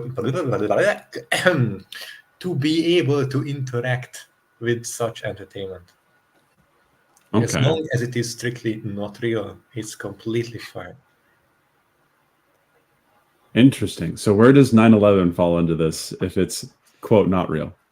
So Mm. it's weird. It's weird. You want replication of realistic acts, but in video games you want very attractive people. Nobody to look mid. No. I never said anything. No, not you. I'm That's sorry. I'm just- sorry. The royal you. You can make the No, acts they look don't. prettier It's not too. that they want The it. They are more gamer you. attracted to it. It's that they would, if you would ask guys what they would more likely look at for long hours, the answer is going to trend in a specific direction, and people try to like latch onto that as a market force, and especially if it has a tradition or a specific history of such a character doing so, and people tend to get their feathers ruffled when such a line is broken. Basically, it's not an expectation, but it's something that is preferred, and for very good reasons. As the resident normie, I can't help but find that the gamer conversation seems to go. Bless you. Bless you. Thank Was you. that a sneeze? I That was a tried to sneeze. mute. I He tried to wasn't mute. fast I enough. didn't make If it you in had the time. cutscene, Kazoo if you had the tight. quick time cutscene. Okay. You were saying? I forgot what I was saying. The sneeze just rattled me. As a As the resident resident normie, normie. something.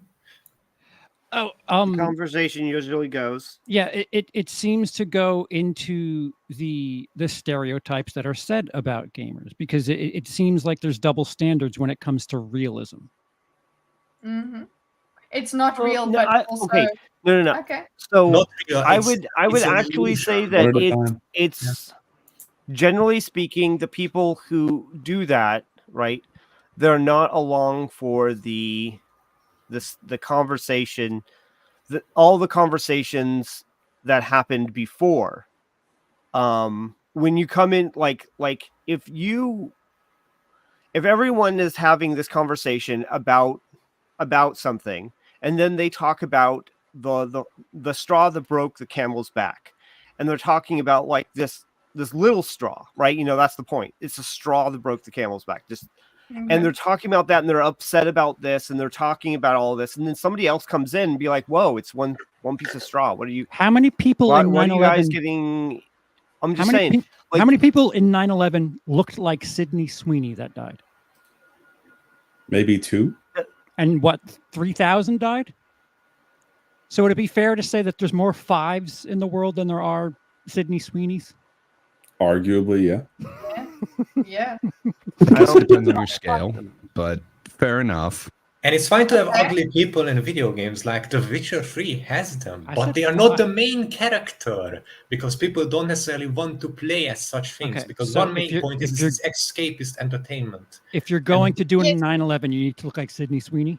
No, but people would prefer if you look cool or beautiful. It doesn't have to be both. And also- one of and them Do you is know can't who did be- 9/11? If you're running up stairs and shit like that, you better be fit. Oh, I but, would like, so- definitely want to play a game where I cause 9/11 as Sydney Sweeney. 100%. So You kind of sold me Listen, on this. You All have things great started boobs from and the you get pulled idea- into everything. This whole thing started from my idea that there is the super secret squad that actually did it. So we could definitely have a super attractive, big booba female character do the plane bombing. I think we just got Sydney Sweeney canceled inadvertently. It's like I was just sitting here with my titties, and you just had to fuck it up. Did that I- answer You your get question, pulled into Charles? everything. Or Consider this as another dimension that leads to my personal choice to prefer not to play a game where I cause 9/11. It seems to me that there is a lot of anti-Americanism, anti-America, America deserved 9/11 ideology that I think has reached a level that is genuinely problematic for our government, for our culture. And I don't particularly like the idea. And again, I'm anti-censorship. It doesn't mean these games can't exist. But do we really need that kind of game right now? Is that really gonna do In the anything to world? help the divide? In the world, yes. Because as somebody who's been outside of America, we are a fucking joke to the rest of the world. And they love that type you of didn't always used to be. People Charles. love to laugh. Exactly. But to People be- love to to be laugh, fair- but to be also fair, the they rest of the beg world for is a the joke to US to us, come and save so. us. Because they are strong, but they are also kind of this Cocks. weird wild card. But they have the big muscles, so people want them to come in and bench stuff for them. We are the Kronk from Emperor's New Groove, all right? Like, Okay, but just to quickly answer, let me I collected my thoughts a little bit, Charles. I want to really answer the question because it was a really good question that you put up in regards to I don't remember. expecting an attractive main character. I think, let me reduce this to a little bit of a philosophical exercise, just a couple of seconds long one, okay? A little couple of steps. A video game ought to be an illusion act. That is step number one, obviously because of constraints in computing and etc. and how it's escapist entertainment. The illusion should be entertaining and the illusion should be convincing to a certain point for the player. That is the main idea, okay? That makes a good video game from a gameplay perspective. Now, the next step is people like to look at pretty and attractive things, and they generally are repulsed from ugly or just unlikely things. Unattractive. Therefore, things that are on the screen all the time ought to be pretty. This can mean different things. Like, for example, the Doomslayer in the Doom games, in a cutscene, cute. the arms, the weapons, those have even maybe 3 trillion polygons and up, like crazy resolution, while more than everything else on the screen combined, because you see them up close all the time. Whereas things that appear once or twice in different ranges have completely different amount of work put into them, and even beauty standards, because they might only you might only see them for selected amounts of time at some periods.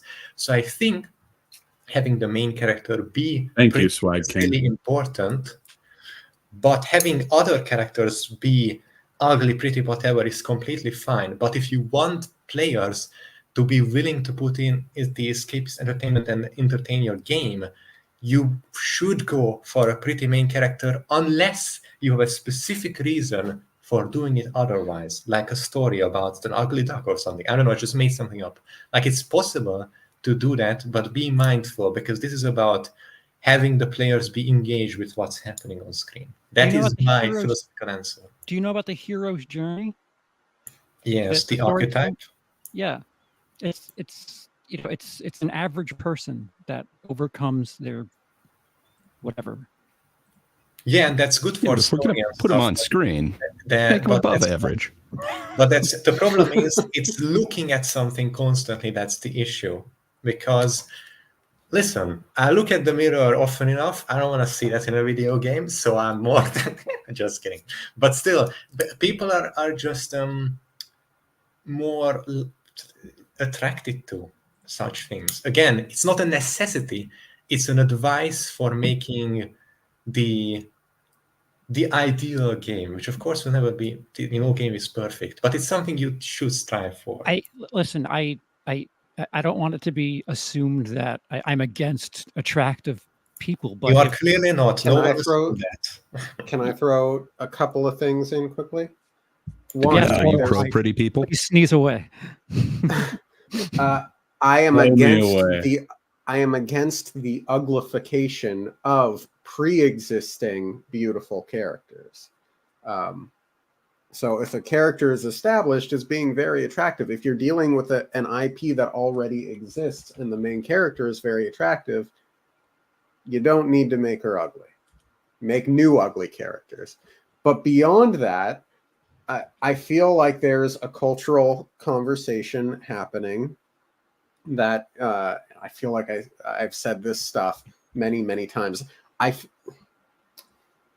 don't want to be served an ugly character and told that I have to think it's attractive. And it Are they saying feels you need to like think it's attractive? Almost Yeah, all of the time, yeah. But it doesn't It's happen the directly sense. in game. It's the creators normally in other platforms and outside of the game engaging in this behavior. Not necessarily within the game itself, but it's there. Exactly. And even if the conversation, even if the he said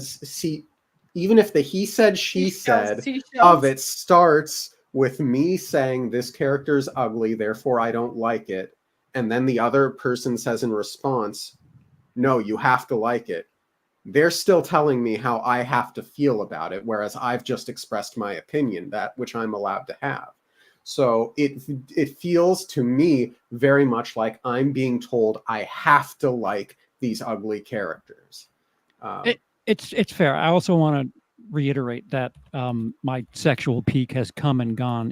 If you were to have me 17 to 24, I wouldn't be saying these words, and that's usually who the game industry is targeting, is 17 to 24-year-olds. So I absolutely get it. And again, if you were to go back in time and have me during that period, I'd be like, I just want to play as things I want to fuck. So I get it. This is why I want to play the Nazis. No, Daisy is Oh, on my God. next. If something bad happens, it's Daisy's fault. Daisy.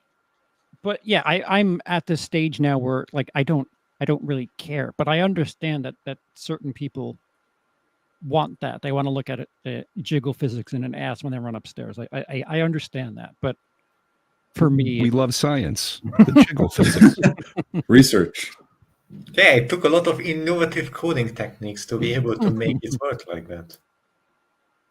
And when there is a new area that needs to be loaded and you squeeze through a small space, so you only see a small percentage of the view, so the new area loads, until then you are entertained by the squishing.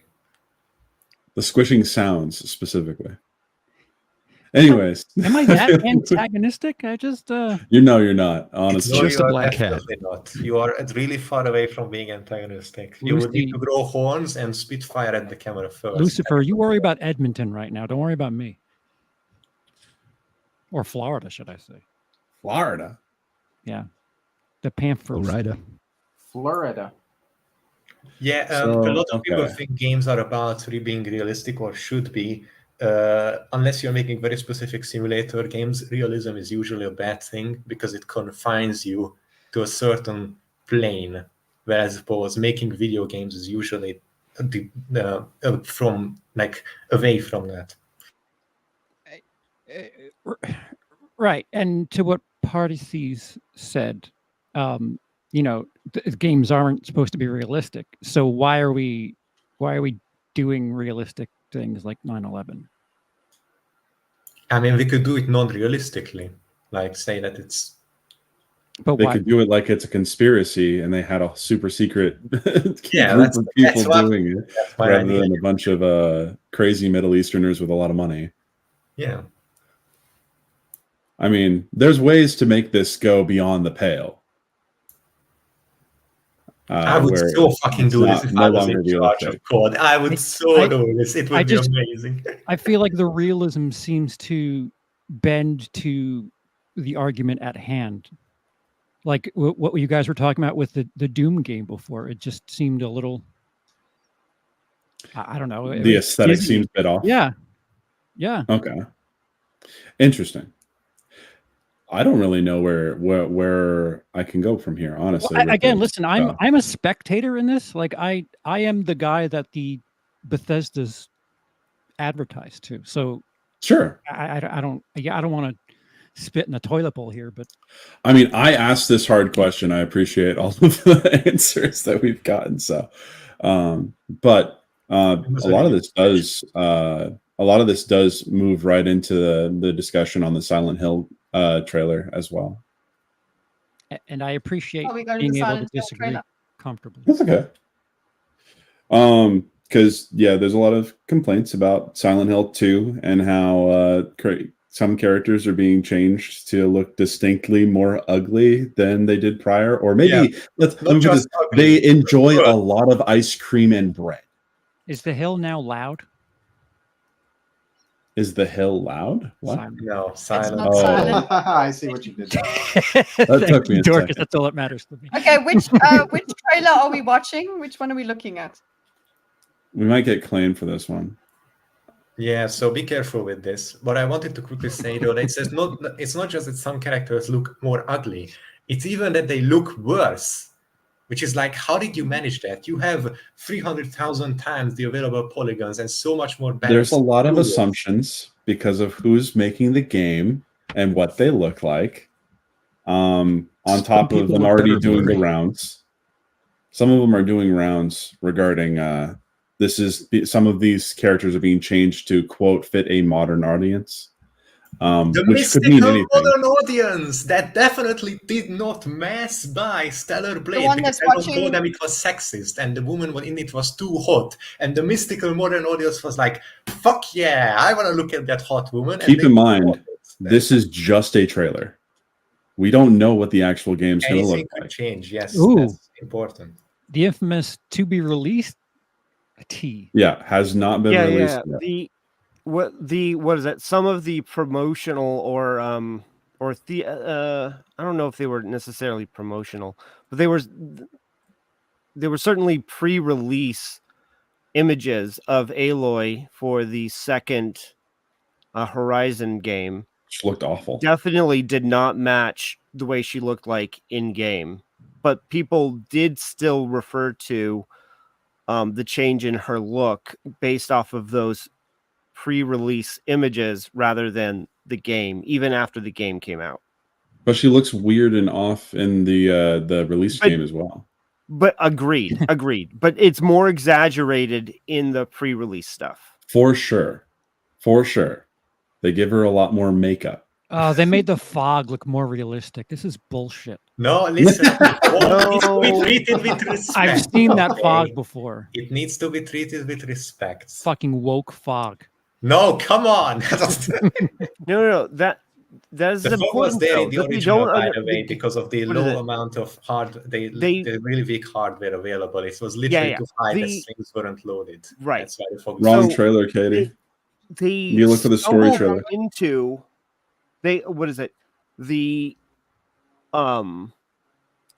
The first time they were dealing with this, they stumbled into an effective storytelling and immersion like aspect, the fog, right? And they did it for technical reasons. So then when those technical reasons weren't around, they removed the fog or pushed back the There fog. she is. God. people complained that a big component to the storytelling, to the gameplay of Silent Hill was the fact that it felt so claustrophobic. And they removed that aspect, and they're saying it made the game worse. They didn't realize what they had. They don't actually know what they're doing. Am I crazy to think that this just looks like Kitty after a couple of hamburgers or 6? Yeah. I see Maybe it. she held them in her mouth. It's pregnant No, Kitty. but okay. No, but like, yeah, fine. Big kitty, That's little sticker. fine. But the thing is, we're Oh, God. comparing her to someone prettier. So if she was prettier, so it's like We got to bring up her Modest about previous, Shit. her previous look. So we might have been we're wrong. Maybe talking Charles about is her being pretty. antagonistic today. There is a video comparing this to the original. Okay, I would expect V to have done one. Oh, of course V would do it. Okay, let's go. Just hold on. I'm gonna. I didn't find- mean to derail like that. Come on, let me do my assholishness. versus Silent Hill's remake versus original. RGN. No, that's the graphics comparison. Silent Hill compare. Yes, I Oh, okay. couldn't certainly Okay. look far Okay. better than that potato. I agree. Oh my gosh, B. Morton salt. Hello. Guys. It's angry. No, I'm not trying to move away from that because of what you said, Charles. All right. Well, I just want to make it clear that No, I'm trying. just- We're trying to say that yeah, okay, she might look okay, she might be good, but she doesn't look as pretty as what she looked like before. That's the thing. So she might look okay, and so you're not saying that I'm ugly. I appreciate that. Thank you. That I look okay. So here it is. So look at her. She looks very Hollywood model-esque, like in terms of like, oh, she's in a good weight class right somebody there. who is taking cocaine at least At 5 least times a twice. day. Okay. You should be able to play this because it's cut. Yeah. It cuts. So Excuse me. I hope. I'm sorry. So- No, it's okay. You see the difference in size. It's going to show the remake here, and you'll look at the stark difference there. Right, Cameron. I The didn't fog mean to is scare pretty you. straight. I hope the acting is just as bad in the remake. Excuse me. I'm sorry. I was just. It's okay. I didn't mean to scare you. Okay, I'm kind can of. we cut back a little bit? Cut back a little bit to what she looks like right there. Her head is massive. Yeah, that's Hey, listen, her body is a good size. So if I yeah, her head is massive. with regard to Vincent's comment, and there's a storytelling reason for Angela to look like that. I have a quick question. She's stung by Do you bees. think What the they beginning? wanted her to look? Do you think they wanted her to look like that, so they made a story reason, or do you think they made a story reason and therefore made her look like that? Because I That would is a bet that strange they question. want. What? Wait, there's a story reason she looks like that? I don't There quite was- understand the question. You don't. I'm basically accusing the makers of wanting to uglify her, and then they post hoc rationalized it with a story in the story, as opposed to writing the story and then it organically necessitating her to look like that. Okay, so it's Although- like Metal Gear Solid 5, where with Quiet, who's basically naked the entire game, and they're like, "Oh, she breathes through her skin. That's why." Yes, basically. Where that was very much like Hideo Kojima, that's his name. He said that there was a story reason for why she looked the way she does, and then that was the justification. It was great. You're saying it's going to be something like that? They might have.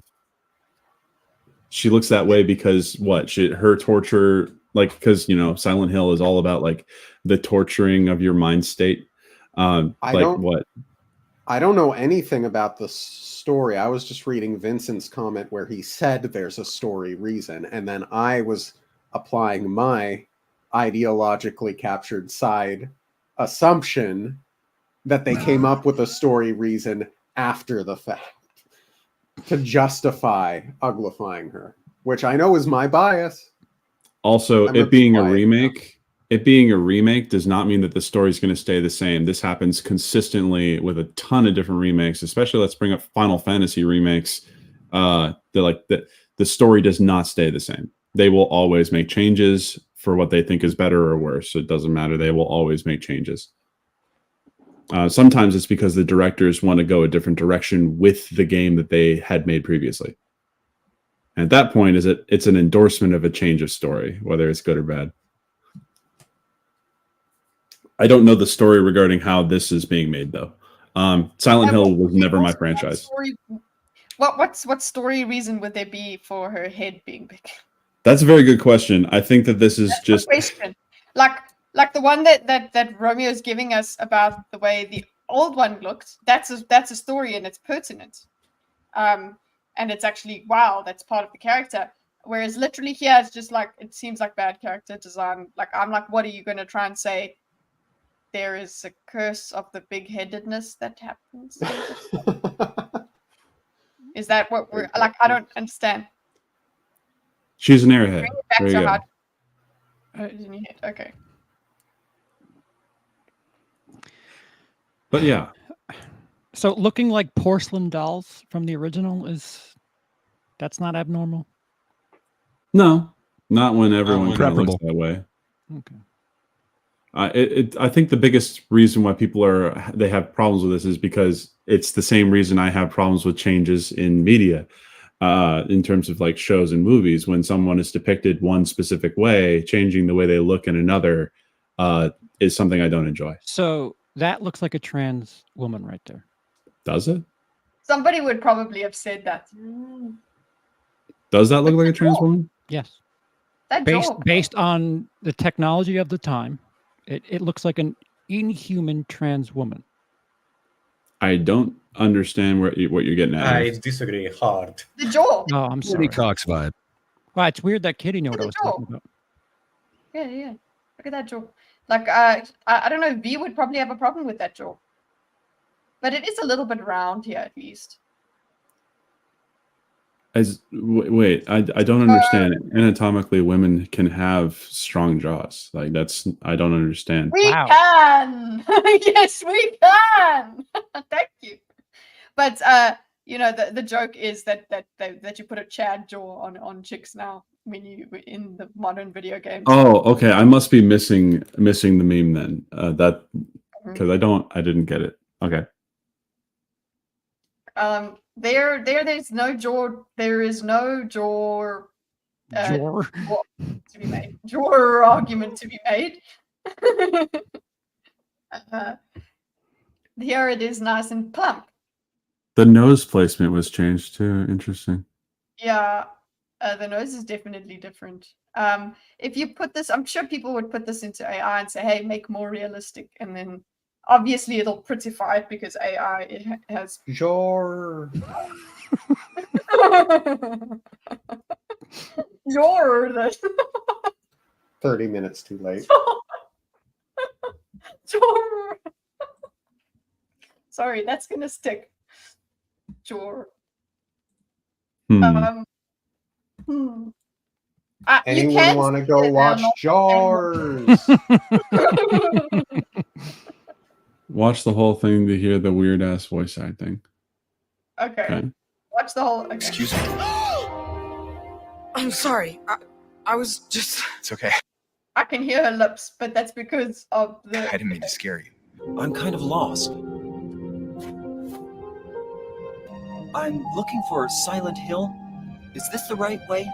I'm kind of lost. You're in a graveyard, bro. I'm looking for Silent Hill. I think you'd better stay away. This town, there's something wrong with it. Dutch? It's kind of hard to explain, but Is it dangerous? maybe. I hope the You voice should acting stay is away. as bad. I hope it. They're I all hope bad. so. Like, the old one's bad. Gives as it some well. charm. Her Okay? head is so big. Just can't get over it. But it could be her hair is so Hurts. big.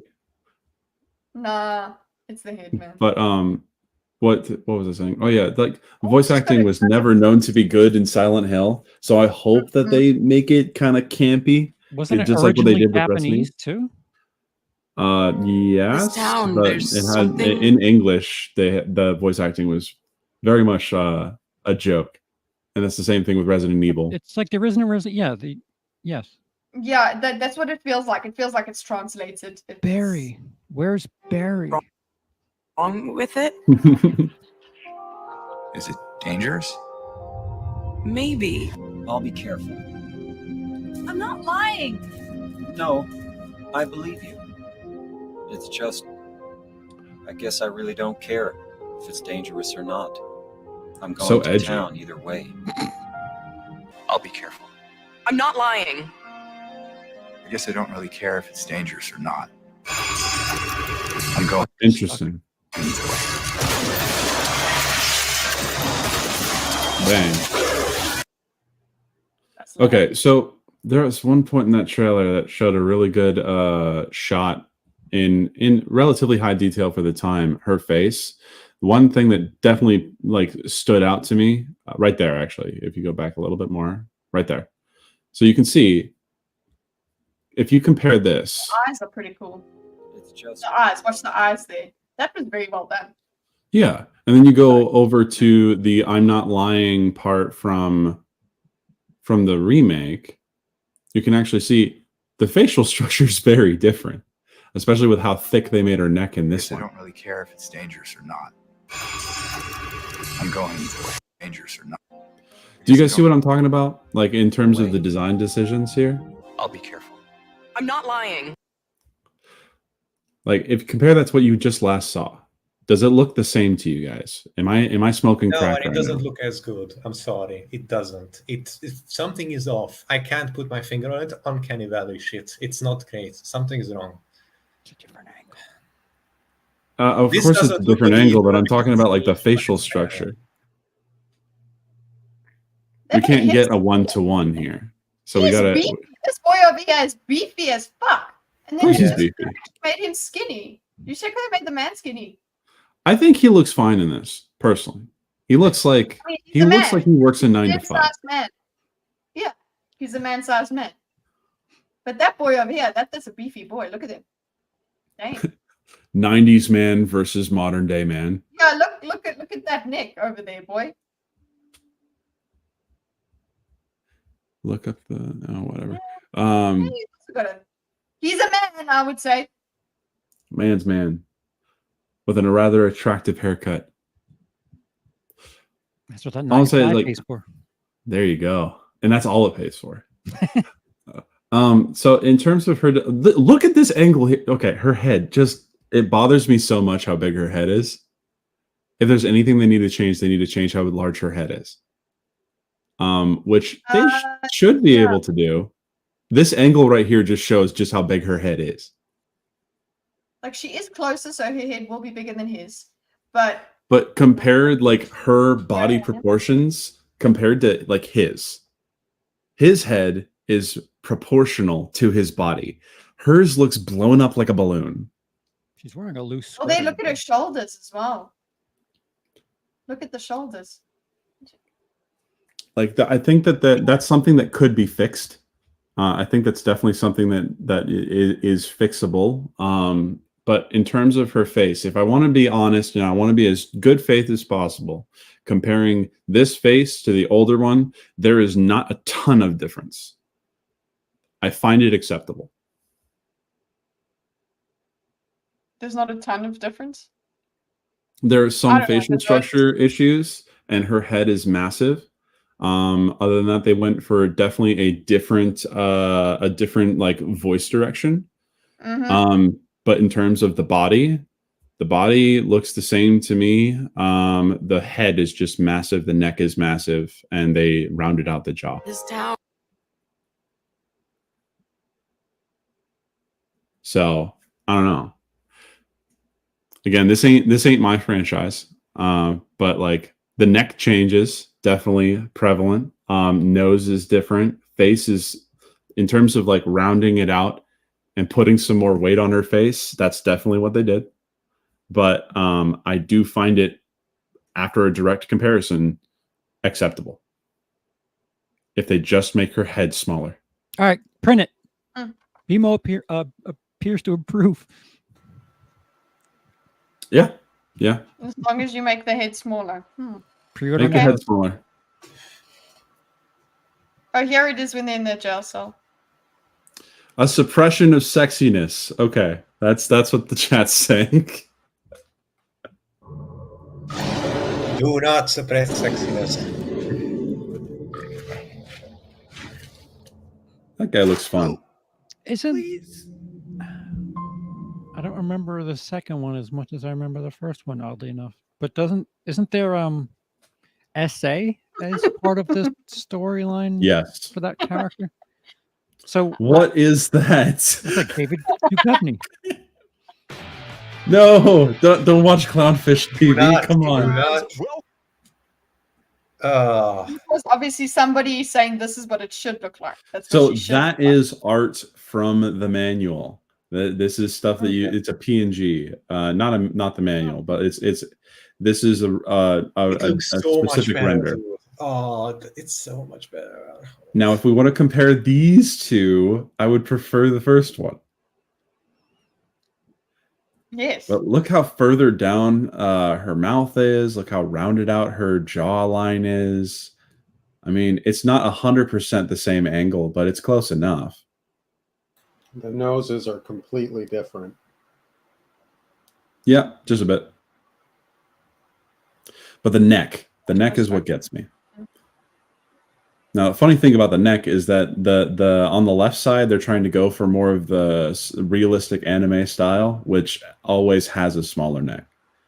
The one on the right side is definitely more not that. Yeah, the eyebrows are definitely something to comment on. Listen, you're Yes. not going to be able to keep them on fleek in Silent Hill. On fleek. Hey, No cap. don't you dare. Don't.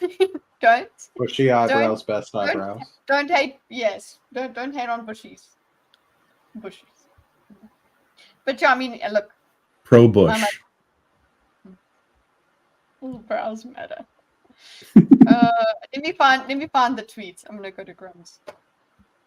So wait, Oh, did crumbs. you say the second one is based? The character does experience SA, right?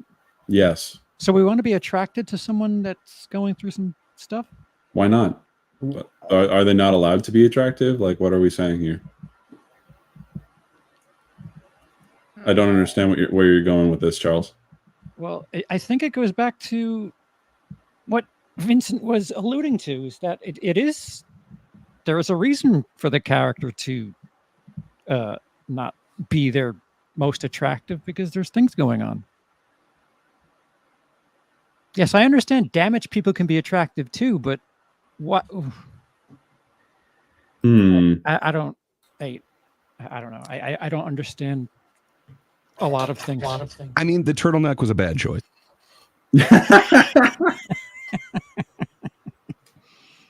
I do have stuff to say about that, but it would involve talking about private life stuff. So I definitely don't want to get into that on a stream. But I hear you. I hear what you're saying. There is some validity to it, but I don't necessarily agree. But there is storyline for that character to be the way that they are. Sure. Okay, so it has something to do. So maybe the coping mechanism is different in this Silent Hill remake.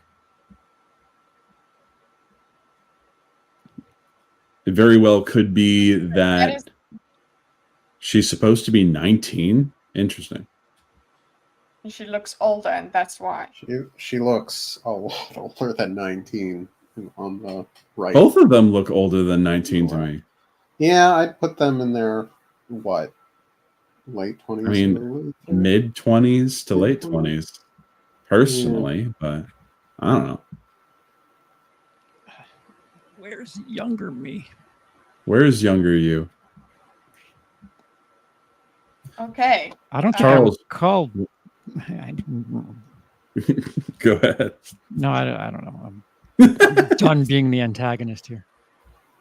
Oh, he's gonna take off his black hat. Nor. Jor. Jor.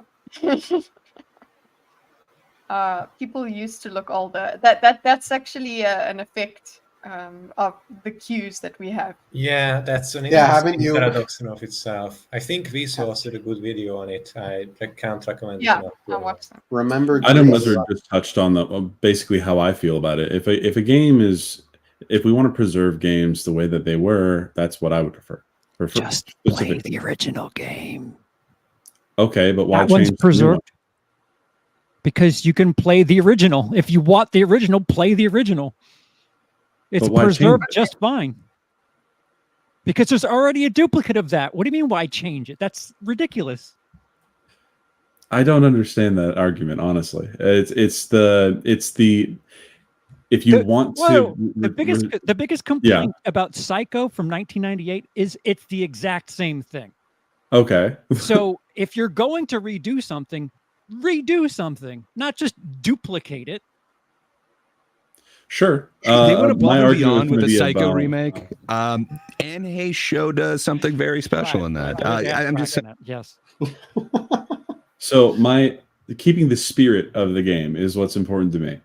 So if you're going to make a remake, as long as you keep the spirit of the game, let's use Kingdom Hearts as an example. I love Kingdom Hearts, good action game. They've done plenty of remakes of that game so far, and they retain the spirit of the game and the story of the game. There are very few changes that dramatically change everything in the So game. preserve means something different.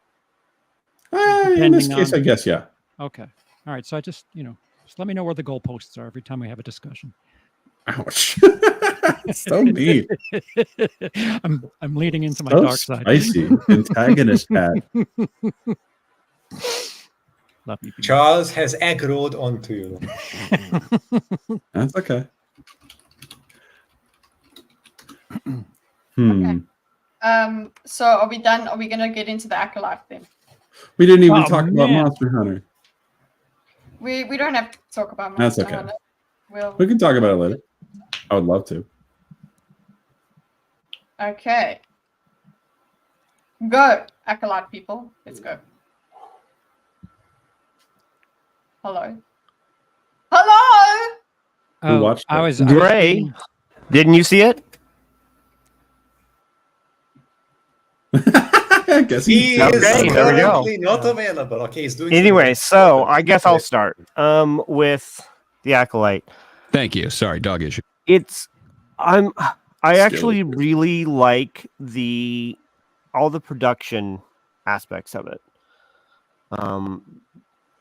I think people are being unfair when they say that like it's boring, generic, and stuff. I think that unless have you seen it? Do you disagree? Do you think that the sets are boring and generic? Who are you talking Charles. to? So far, I agree Charles, with everything because you're saying. I think people are being very unfair. I'm just shocked that We have a lot of I agree Acolytes. with you on just about everything you've said. I would say, is it strange to say that people are perhaps overreacting to a, I don't know, borderline mid show that looks pretty good? I would say that if we look at gosh, I don't know. I think that they're in some ways that they're primed. They're not seeing it for what it is. I think that I think actually, and this is pretty typical of Star Wars and Disney, is that everything that's being said and done and outside of the show is being dragged inside of the show. And I'm not saying that's completely wrong, but I also don't think that's fair to the show itself. Like death of the author, you know. I fully agree. I'm kind of surprised, like Charles was saying. Like, okay, yeah, awesome, man. So far, I think we're all in agreement. I do think though that that it does have some storytelling problems as far as being able. It's overly. It has kind of a Lost thing going with mystery, where it wants to keep driving mystery and not really give you any answers, and I don't like that type of storytelling at all. But Well, it is only episode a third 3, of the way so through. It's a short series. I feel like the kind of storytelling they're going for is more appropriate for a longer running series than something that's only got like 8 episodes. I don't have faith. From what I've seen, I don't have faith that they'll be able to tell that everything will. What was it? The storytelling will be of a high quality. The storytelling specifically.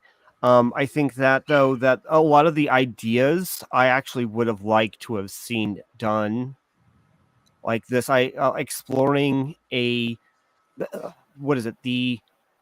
Sorry, let me finish that sentence before I move on. Explore what a non-Jedi Force user group looks like, and what their beliefs and traditions and outlook and all that kind of stuff are. I don't think this series is doing it particularly well. I think that they say things like the thread imagery I found interesting, but I thought that what is it? They use thread imagery and then they immediately are doing pushing. They're like, but famously, right? You can't push a thread, right? So I thought that like you're wasting the potential on the imagery that you've used and the kind of like the force that that you're showing. They also say like what is that? They are also like in the series, the witches, they have this thought of like kind of like community, right? And it's almost anti-individualist, which is fine. It's their group. They can have whatever, exploring these alternative ideas are fine and good, I think. But then they also show that as they're talking about, the individual, and they keep, this, power of one, the power of two, the leader is still the individual is still beating the as they're compounding multiple people, the leader is still beating them. So it's like, well, shouldn't you show that multiple, like if you're going to say that multiple people is better than an individual, maybe you have the multiple people beat the individual instead of the individual still beating. The scene you're talking about, they're not working together. So that's why the they individual are is beating them. Guys, No. I want you to go back. They are. The scene where what I'm talking about is they're explaining, right? They have one person, and they're Mama doing a Annalise. demonstration for the kids. And then they have the mama, right? And then she's pushing on the other person, and then the leader wins. And it's like, that's good, that's fine, right? Then they have two others, one other join in, and the leader still beats them. So that doesn't really but Mama Annalise or whatever is really powerful. Like they've established that before. Like, and that's fine, but it's with not Anakin, demonstrating. The strongest. Annie had midichlorian counts off the charts.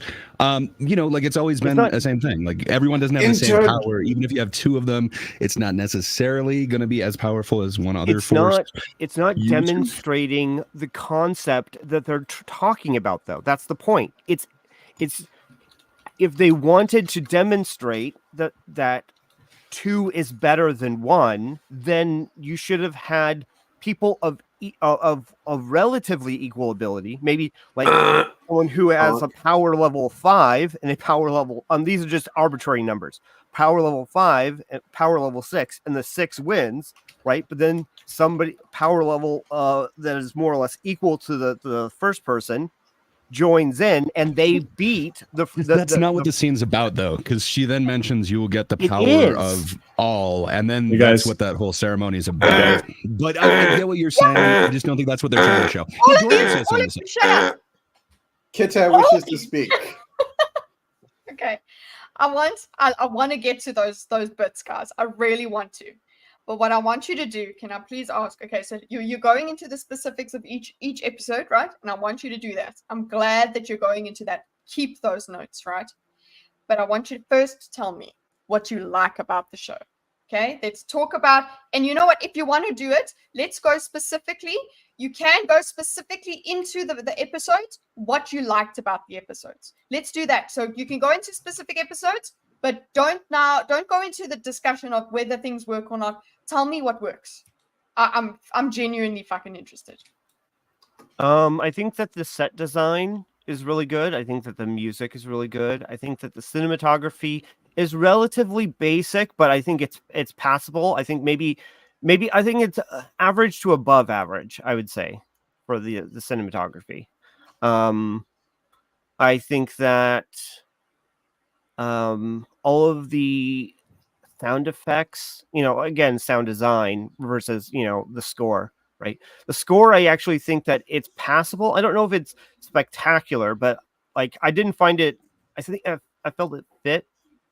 And I didn't feel like it was reusing other Star Wars. I thought that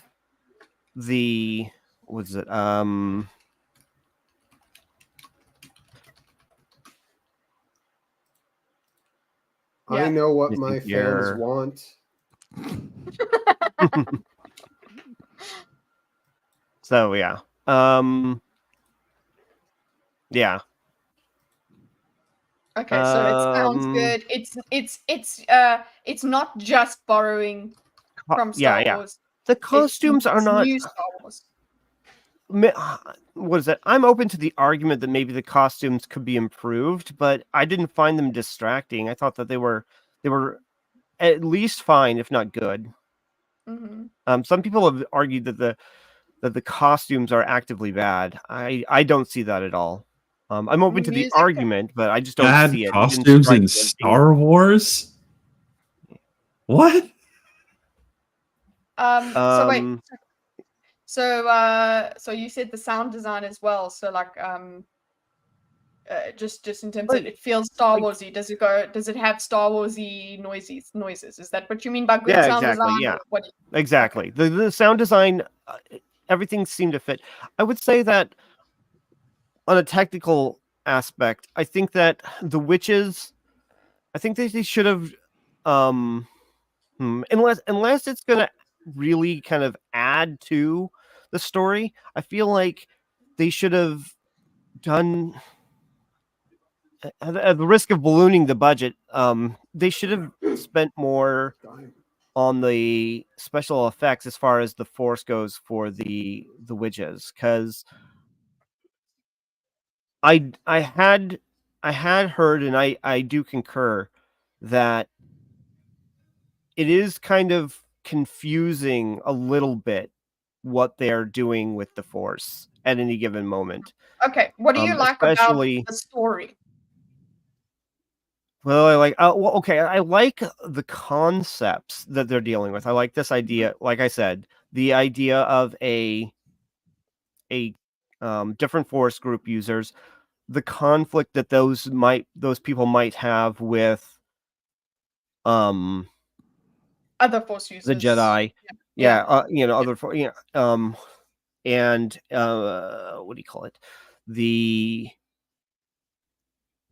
what is that, the different family dynamics they're bringing up. I found it very interesting that the mother who gosh, for lack of a better term, incubated the kids, and carried them. There is a better word. There you. She uses it. Yeah. Right. Carried the kids. Yeah. Without creating them, apparently. Yeah. Right. Yeah. No, she is kind of like the second class mother.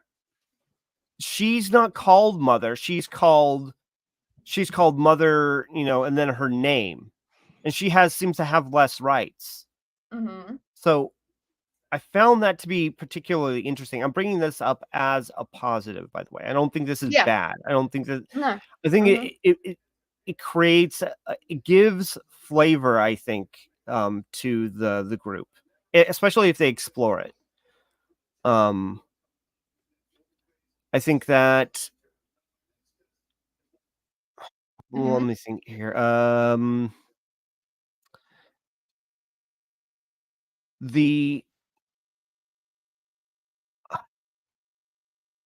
There are, the idea that we have. I do love. Okay, in general, I do love murder mysteries. Mm-hmm. I've got a plan to revisit an old one this summer. I'm going to be watching with my kids the Numbers series. I don't know if anyone watched that. It's about one brother in the FBI, and the other brother is a mathematician, and he's going to help.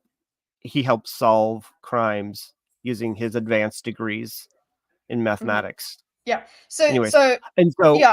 So I love that, but then what I don't like is the execution of these ideas. So you like what it could be. Sounds like you like what it could be. Okay. And I understand it's not finished yet, so it could turn out good. Is that what you're thinking? Well, I don't know. Maybe what will happen later will recontextualize. Like some of the arguments I had, me and Bimo talked about this the other day off stream, is that we were talking about an anime, and he thought I was being unfair to a particular anime based off of arguments he had seen, and then he went and saw it, and then he definitely thought that I was being unfair. And by that time, I had seen it again, and I actually had talked to him and revised my criticism of it, because I like later on developments that I had earlier were recontextualized. And so while I still think that there were some issues in the realm that I was talking about, I definitely like the criticism is definitely different because of that recontextualization. So I might end up completely just saying, oh, it's fine, it's good, but it hasn't inspired faith that they will be able to handle these topics well. Yeah. Threads. Yeah, but it's hard to judge it from this, because I feel like you're kind of doing that with episode 1 as well. You were saying that like it's a ripoff the way that they advertised it, that they put Carrie-Anne Moss all in front and then they just take her out of it. It was a bait and switch type of deal, I think is what you were calling it. I think it's bad. I don't know, man. Yeah, it's bad marketing. I just disagree with that. It's what sets it off. It's the inciting incident, and then we keep going into the past and we keep getting a different look. So one of the things that Leslie Headland was inspired by is Rian Johnson's The Last Jedi. Well, I understand it's not everyone's cup of tea. There are a few things that he kind of did in that, like famously the whole Luke Kylo scene that takes place on the hut at night. You see it from like 3 different points of view throughout that movie. I think that's the element that she's taking into this. So we just saw, so in episode 3, we're seeing Osha's take on this incident that happened in the past. I think we're going to see at least 2 other versions of it. I'm sure we're going to see May, the twins version of it. And I'm sure we're going to see the Jedi's version at some point. But there's a lot of clues that they have left throughout the episodes on what could have happened. And they gave us like no information as to what actually happens in episode 3. I really do hope this is an unreliable narrator, because that could fix some stuff. Because I feel think like they're definitely pointing at it. If what we the start of episode 3, like she gets mad at her sister for. Yeah, well, I think they're pointing out that she is unreliable. At the start of episode 3, she yells at her sister for like, I don't know, paralyzing this like jellyfish butterfly thing. But she had just done that moments before. She is seeing her sister as evil from her point of view. And I think we're going to get that sister's point of view in the very near future. To like kind of just say my positives of it, I think the mystery that they lay forward, like all of a sudden, okay, we're in the High Republic, this is an era we haven't seen before, and somebody is going around killing Jedis. That seems really intriguing to me. I agree with Andrew or Foxrew, where he's saying like the execution isn't that great. I wanted more out of that fight, out of that scene, but I don't have as many issues with it as other people do. They kind of mentioned the way that Carrie-Anne Moss gets taken out. I don't know. It makes sense to me, but I think it could have been the execution could have been much better. I think episode 2 has another really interesting way that a Jedi is taken out. I think that could have been so much better. And again, just the execution isn't quite there, but there's some really good ideas that are here. And then 3, just the symbolism is like off the charts. I don't think they executed all of it well. I really don't like the singing in it, but man, like the idea of choose or duality, or now I'm forgetting the actual thing that he says in Rise of Skywalker, but the connection between 2 Force users, I forget what the hell that thing's called, but that symbolism seems to be like way off the charts. And I think that the chanting in episode 3, I think that now this is definitely at least somewhat subjective, but I think that it was not well done. It's like it's not just I do chanting, not like the chanting. It took me out so much. To each their own. I thought the score was great in the first couple episodes. Yeah, only good stuff. Let's only stick with the good stuff right now. Sorry, it's really hard to do with this. They have some great actors in here. Like I love me some Carrie-Anne Moss. I can't think of the dude's name from Squid Games, but that dude is awesome. He's giving it his all. He is called Master Squid Games. I heard he learned English for the role. Yeah. Yes, he did. Yeah, he did. And Charles hasn't said what he likes about it though. Yeah, Charlie, Yeah. what you got going on? Wait, Gray, only if you've finished. That's what I'm saying. Like, I think I'm done with most of the positives. Just, I think they're setting up a lot in this, and I think there's little clues, like the tree that they're sitting under in the 3rd episode happens to be the same tree that produces the poison that the guy in the 2nd episode was willingly drank. We're not really given why he did this. There's a lot of mystery box elements that are there that could be handled well. I'm not confident that they're going to, but I like the little mysteries it keeps setting up. I like that it's giving you kind of breadcrumbs in each episode that you could put together, but I'm sure will come together in the near future. But yeah, diode. I think they call it a stupid like force diode thing. Sorry, my mind just remembered what they call like 2 Force users that are connected in some way. That's not. I don't think it's diode. It's dyad. Is it dyad? Okay, di something. I don't know. I'm not sure that it's going to be great, but there's some really good work with the camera. I happen to disagree that the cinematography is just like okay. I think there's a lot that they do with symbolism, and it happens through the cinematography. A lot of it is just showing. I don't know that you'd necessarily see it if you're like just trying to figure out the story, because it's really confusing. They're not giving you an actual story. A lot of elements are left out, but I think that's kind of the whole mystery thing and kind of what they were trying to do with the whole. They're infusing some of what JJ did and then a lot of what Rian Johnson did into this series, and that's not going to be for everybody. But yeah, there's some kind of cool things. I like the idea of the threads, like Foxrew was saying. It is something that the witches in almost every other iteration of Star Wars, they all talk about this thread instead of this force thing. So they are kind of bringing that symbolism back, but I don't know. The way they were doing it felt like they were kind of ripping off witches way more. I actually do like these witches way more than the witches from Ahsoka. Yeah, I hear you. I don't know. And then I thought the sets look kind of cool. It is kind of an interesting, weird planet that we're on with the witches. I don't know. I think that's probably about the most positives that I can say at this point. Charlie, you got anything good to say?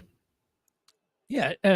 One of the first things I recognized is the money's being put on the screen. That I can't name very many television series where it felt like very high production value. And yes, all of it appears to be on the screen, whether it be sound, set design, picture quality, cinematography, all that. I did not watch Ahsoka, so this is my first experience of witches or what have you in Star Wars as a You don't need Ahsoka for that, but yeah, they've been around in the extent, not in the main stuff, but in other Star Wars things. I feel like it's a for me it's a welcome departure that I on Twitter I think I said it feels like The Craft in Star Wars. Just from the third episode, mind you, it's the first two are less so about the witchcraft and so on, but the mystery of things is kind of, I think, the allure to it. I only positive. It's definitely intriguing enough to where I'm curious to know where it goes, but I wouldn't be able to say with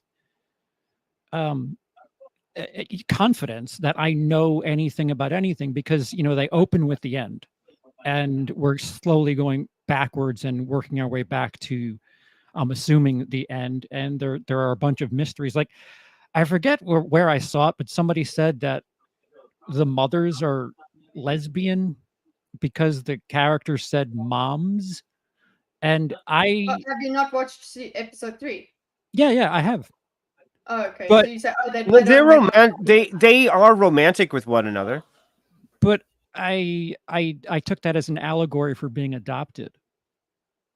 Oh no, I mean, they have what is that? They have relationship moments.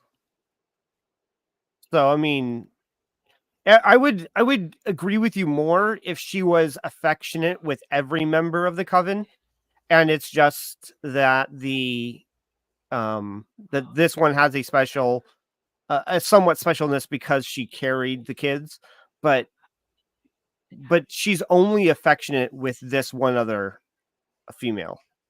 So I mean, I'm not saying that the whole coven are lesbians, but it definitely feels like these two are romantic with one another.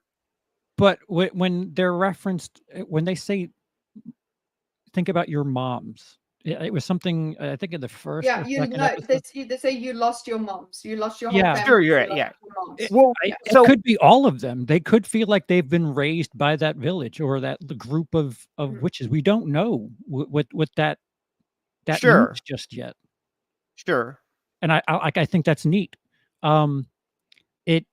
I think it's neat for the same things that Gray was talking about, but I fell for that before, where the whole mystery box aspect of the sequel trilogy felt like, oh, the directions they can go in, so unique and interesting. And I feel like in my mind, I don't want to pay off too much without that being fulfilled, but I feel like there are a bunch of different directions that it can go in, and I'm interested in a lot of it.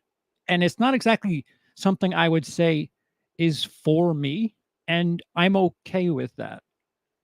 I don't think everything in Star Wars needs to be for me. Well, I think that the movies, I think, what is it? This is like optimal. This isn't like you have to. But I think the optimal way to make the movies is for a general audience that could be appreciated by everyone. But like if the TV show wanted to be like a rom-com with a Star Wars setting, I think that'd be odd, but I wouldn't, and it may not be for everyone, right?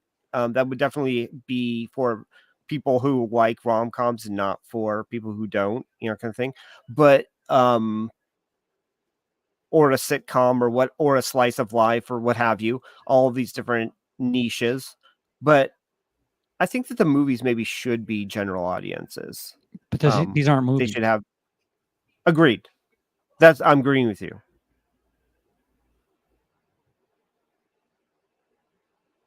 Great. You had another positive? Oh, yeah, just that I like the grayness of it. So like the first series, it's just so binary. It's so black and white. You have the light side of the Force, you have the dark side of the Force. The books, the extended universe, it gets way more into the grayness. It's not just playing into my name. I really like that. And these witches, like, it's heavily implied that they get their powers from the dark side, but it's not really shown that they are necessarily dark. I really like that. I'm not sure where they're going with it. They could totally ruin it. Again, it's like, I don't even know how to do the fractions, 3 of 8 so far. So they could really screw this up, and it's not necessarily great.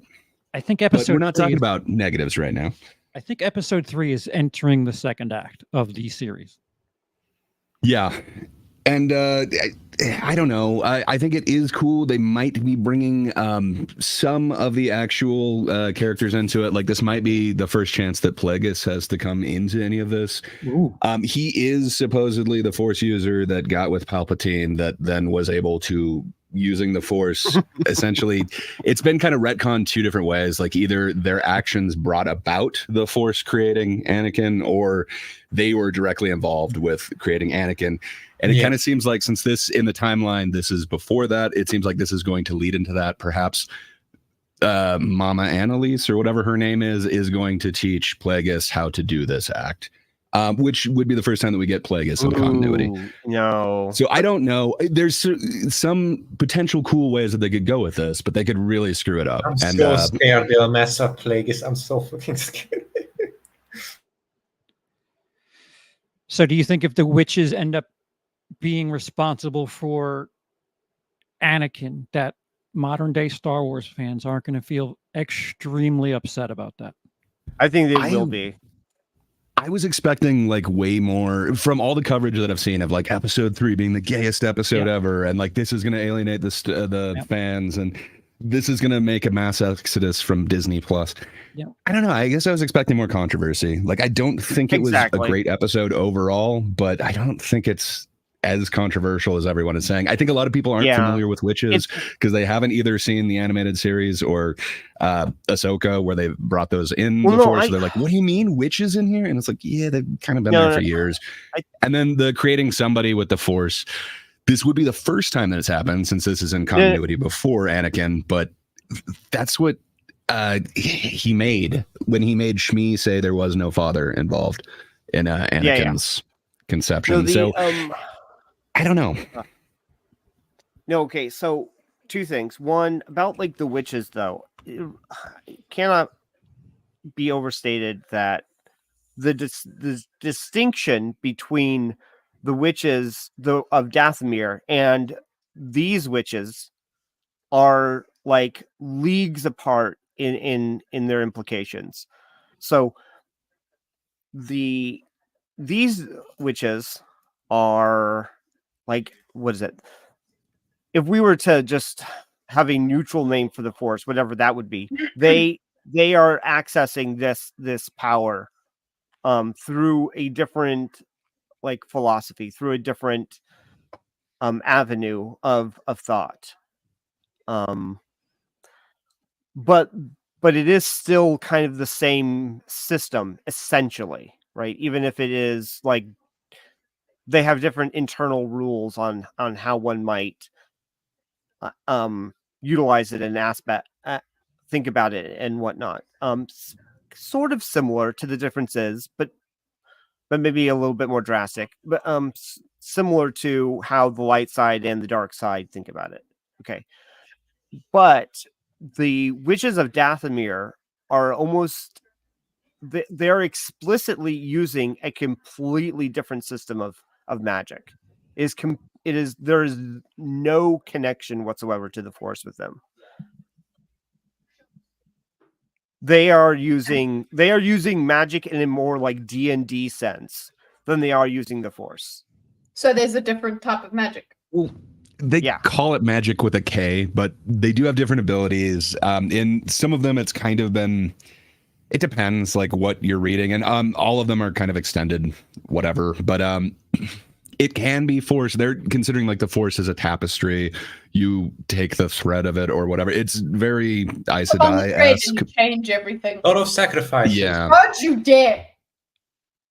But it is nowhere up to the quality. So that's the other thing. They're borrowing from like 3 different franchises at least. They also have like the witches bringing about this prophesied child of whatever. It's very Dune-esque with like the Bene Gesserit bringing about the chosen one or whatever. And then there's now I'm blanking on the other one, but it feels like they're ripping off some major franchises, and I don't know that they're going to necessarily do it correctly. It doesn't feel like it's on par with the other ones. I'm not saying it's the best thing since Breaking Bad, but conversely, I certainly don't think it's worth the negative Okay. attention it's getting. So that's Yeah. that's what my question would be, is that okay, so it seems like you can't really go mad about it. No. You're not really telling me good things about it. You're not telling me, you're not recommending that I watch this. You're actually not, sorry, you're not making it sound like it's something worth watching. But then It's but not then you over say yet. there's too much people are being too excitable about the negativity. Like they're overreacting. Is that's your feeling? Yeah, I mean, there's certainly negatives to be had. There's in episode 3, they used, I thought it was the same actress, and I thought she was like parent trapping it, so that's why like the acting was so bad. And I understand, like as a child actor, I'm picking on a child now, but it's actually 2 of them. They actually are twins, and man, they are not good actresses. It's hard They to are not. get a Down, good Gray, kid what the actress, hell? but man, it is bad, and they're kind of like See- the main part of these flashbacks. And I think there's going to be like at least 2 other times that we're going back to this time. So I don't know. I wish every actor was I on the don't same think page, this but it doesn't was- feel like they are. I don't think it was a good idea to have 2 different child actors play different roles, unless this is going to be a later reveal that that only one of them really did survive. I'm thinking that's what it's doing. If that is the reveal later on, that only one of them really did survive and the other one died, then Don't think it's going that way, man. I Like don't think it's going there that was the way either. potential that like Good. I thought that was gonna happen all throughout episode 1. It's like, oh, this could be cool. Like you could have like a split person. Like this could be really awesome. And then they show that it's a physical person in actual life. I don't think they can go back on that at this point, but maybe Who I'm wrong. knows? I mean, maybe if they retcon stuff. Yeah, like yeah, an that's the thing. They would unreliable have narrator. to completely. I don't think they so would do that- it. If they do that, they will not be doing it well. If they go and try and make it a reveal, it won't be subtle and it won't be. That's what I'm thinking. I think it is going to be that's what I'm with you, Gray. That I feel like that is. It could be, but yeah, it won't happen very well. It will not be like everything else in the show. It's not going to be executed very well. But Unless they're executed well, right? No, they're peace and loving in this one. No execution. Charles, since you don't hate it, let me ask you: does the I don't love it smiley either. Sith Lord? Well, I get you. Does the smiley Sith Lord like intrigue you at all, or do you care? I'm intrigued. I could see them. Well, I think you said it. I could see them dropping the ball on this, and I don't know if I would feel better if where I see it kind of going, if that ended up being the thing. Like, I don't know. Is that better or worse that I can kind of feel like where I know the mystery story is going, or if they do something completely different and I don't know, swerve all that. I'm intrigued. Like I said, there are a bunch of different things that I've read going into this, and as I'm watching, I was just like, what is all this? What is all this bullshit about? This is not worth the ink it's printed on, and it's not even printed on ink. Yeah, I mean, I think there's a lot of things that people aren't kind of giving it credit for, and maybe that is because it is just 3 episodes, but like there are things that kind of get paid off later, like when you find out what like the ceremony is. It's like, oh, so that's marking on the bodies. Oh, that's probably why Saul was like, what, you have a tattoo? To the mechanic when he finally sees that oh yeah, OSHA, also bad choice of name. But yeah, I love recontextualizes that Little scene as to why he's like, oh, you have a tattoo. yeah, Yeah, this video every Not single compliant with OSHA regulations. time. Yeah. Yes. I love Little Platoon, how he refers to the OSHA name in full every time. Every time. He He does not drop hilarious. the commitment to the bit. It was perfect. Yeah, commitment to the bit. Mhm. Oh fuck! OSHA, But you know what? At the What's same time, right it's now? not a bad name. It's just funny. That's the first thing that everybody thinks of. Yeah. I mean, Most you're people. gonna, yeah. It's just. I'm it's not funny. even American, and I knew that. Like I said earlier, it's not exactly for me, but I wouldn't say that I'm turned off by it either. Like it's a nice departure, is what I would say, but it's not flawless. That's far from what I'm saying. It's a nice departure. So would you recommend it to a Star Wars fan? Not yet. I don't have Enough. all of it there. Okay. I mean, if you were to ask me 4 seasons into Dexter, I'd say yes. And then when you started watching Dexter from seasons 5 on, you'd be like, "This is terrible, Charles. What did you do?" So I've learned. Would you recommend? Well, based off of that, would you recommend Game of Thrones, Charles? I did not finish Game of Thrones. Okay. So I would. When did you stop? 4, 5. Good man. Season 4, season 5, the best. Don't ever start watching anything later than season 4 or 5. You left it at the perfect end. Oh wait, my hot take is there are only 3 good seasons of Game of Thrones. Is that did Daenerys start getting an army in 3? I don't remember. It's been so long. I'm sorry. When Daenerys starts making an army, that's when I was like, all right, this is kind of so in I think I don't think we were talking about it.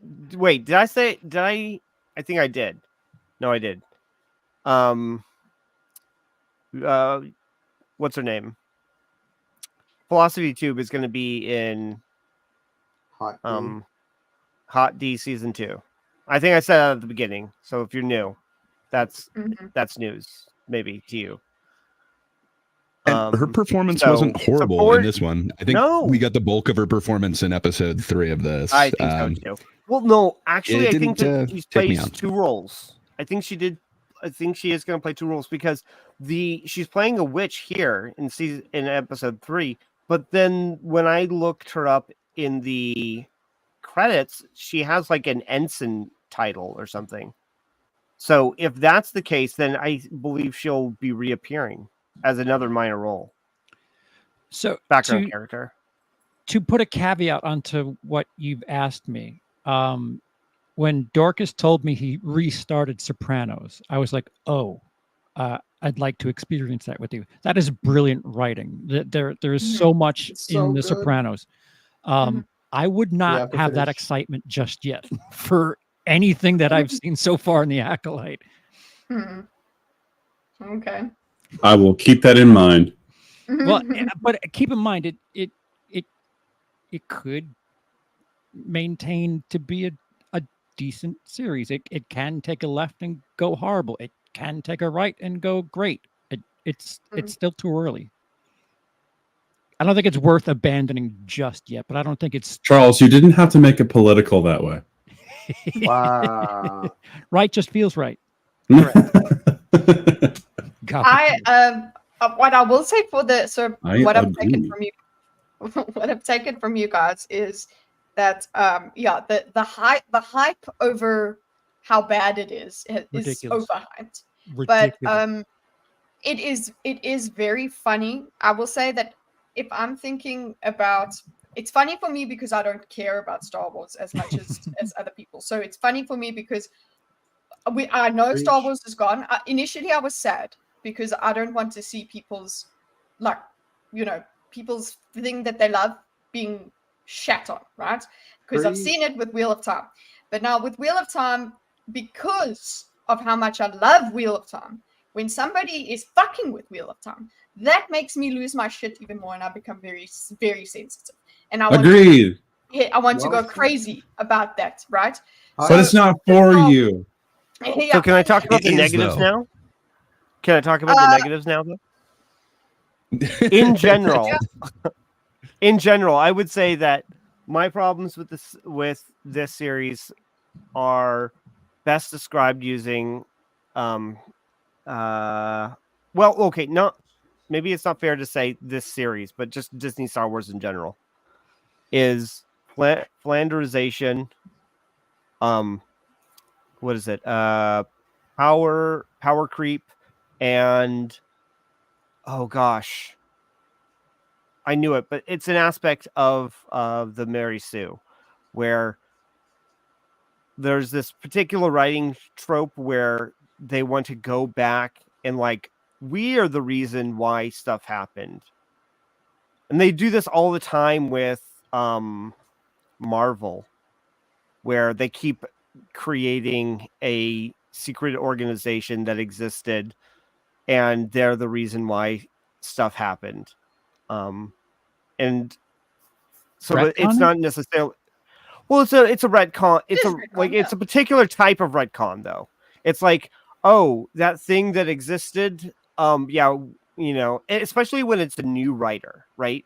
It's like you like the original writer or writing team designs a series or a particular sequence, and then a new writer comes in and puts their OC in and says, oh, before all of that happened, this character actually is the one that like told them how to do it. So really, You're killing me. I my love OC Star is Killer the as a concept. That's totally an original character. That's self-insert. yeah, sort of. So my OC is kind of the reason why it all happened. And they did this with Michael Burnham in the new Star Trek series, Star Trek Discovery, where they gave Spock a secret sister, and she's the one that taught Spock how to be don't Spock. even get me started on that. No. Right? And so if they do the same thing with Plagueis and have these witches be the ones who actually taught Plagueis how to create life, I feel like it's the same kind of thing. It's like, it's not. It could be. It's an idea. They haven't told us how Plagueis think it's knows good how to do storytelling. this thing. We just know that somehow he brought about, him and Palpatine brought about Anakin being born of the Force. And so the same kind of thing. Okay, so and then moving backwards from what I said, power creep is, if for anyone who has played a trading card game, right, like Magic the Gathering, the idea is that you have like an economy, like you have to spend mana points or whatever to bring cards onto the field, right? And generally speaking, there's a scale of like how much mana you spend and how good the card is, right? And so then there's like a minimum, or well, it's any of these stages, right? But an example would be something like you have like a 1 or like a 2/1 or a 1/2 goblin, or for 2 mana, right?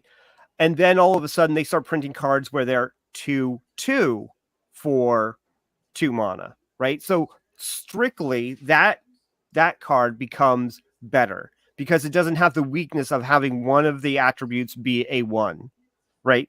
And then I don't think they've gotten this far, but if they have, it would be an example, is if they make it so that you have a 2/3 for 2 mana, right? Then certainly by that point. What is all Okay, these there you go. numbers? What's happening? Yeah, He's I'm describing sorry. power creep. Okay, So- so maybe I can explain it a little better, Andrew, if you don't mind. Okay. Yeah, go ahead. Okay, power creep. Okay, so imagine you have a gun and the gun fires 1 bullet and then you have to reload it. Okay? 6 years later, there is now a gun that can fire 10 bullets. And that becomes the new standard. And then 3 years later, there's a gun that can fire 30 bullets. Yeah, okay. That's And what release he's something- describing. It's resetting Right? the And it's for standard. the same cost. And it's strictly speaking, it is for the same cost. Yes, exactly. So Does you're that make getting sense? strict up, right? So in Magic, right, you have strength and you have basically attack and defense, right? They use different words, but they're attack and defense. And so to bring a card from your hand onto the field, you have to spend like mana points for this. So if you can bring a stronger character or stronger cards, sorry, onto the field, it would cost more to do so. But as the game has progressed, they have made the base cost, like they maintain the base cost while making the cards stronger and stronger. So The your Overton older window cards- changed. Right. So your older cards that are weaker are you would, to be competitive, you have to not use them, because for the same amount of cost, in-game cost, you can get a better card.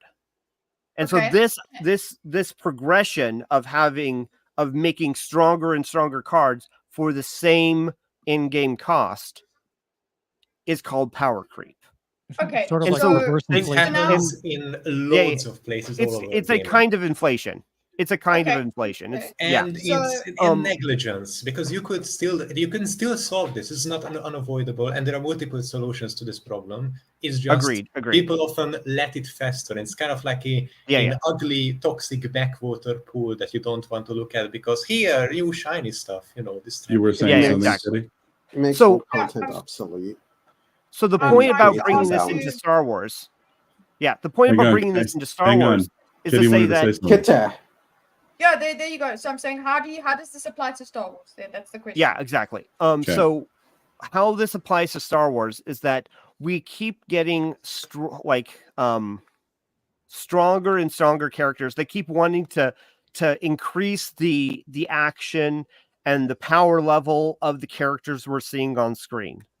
So they keep increasing the like what they consider to be the cool factor, right? But then that when looking back at older characters, like release date, not necessarily chronology, because this is a prequel, right? But Mm-hmm. we keep seeing this power creep where they want to do cooler and cooler stuff and Yes. bigger and bigger effects and whatnot. But then that devalues what came before. And it's this power creep of characters that a way to handle that is to have them start at similar spots, but then work even harder than the people that we saw before. So that you're not having a power creep issue. You're just showing that they were even more dedicated, they were even more talented, they were even more what have you. And they're on the same scale, they're just further along. Instead of having the power creep issue where you're having guess that makes inflation of sense the with- same cost. That would make sense with you could make that make sense in world by it being hundreds of years before. Look, it made sense in Wheel of Time. They had people were stronger in the power earlier in the timeline, so that Right, that and- was how it worked. I love the reason why. Yeah. The actual What? reason why. What is the actual? Oh, it is In Wheel of it's Time? Yeah, Yeah. that's it's eugenics. They bred it out, yeah. Yeah, it's eugenics, boy. Yeah.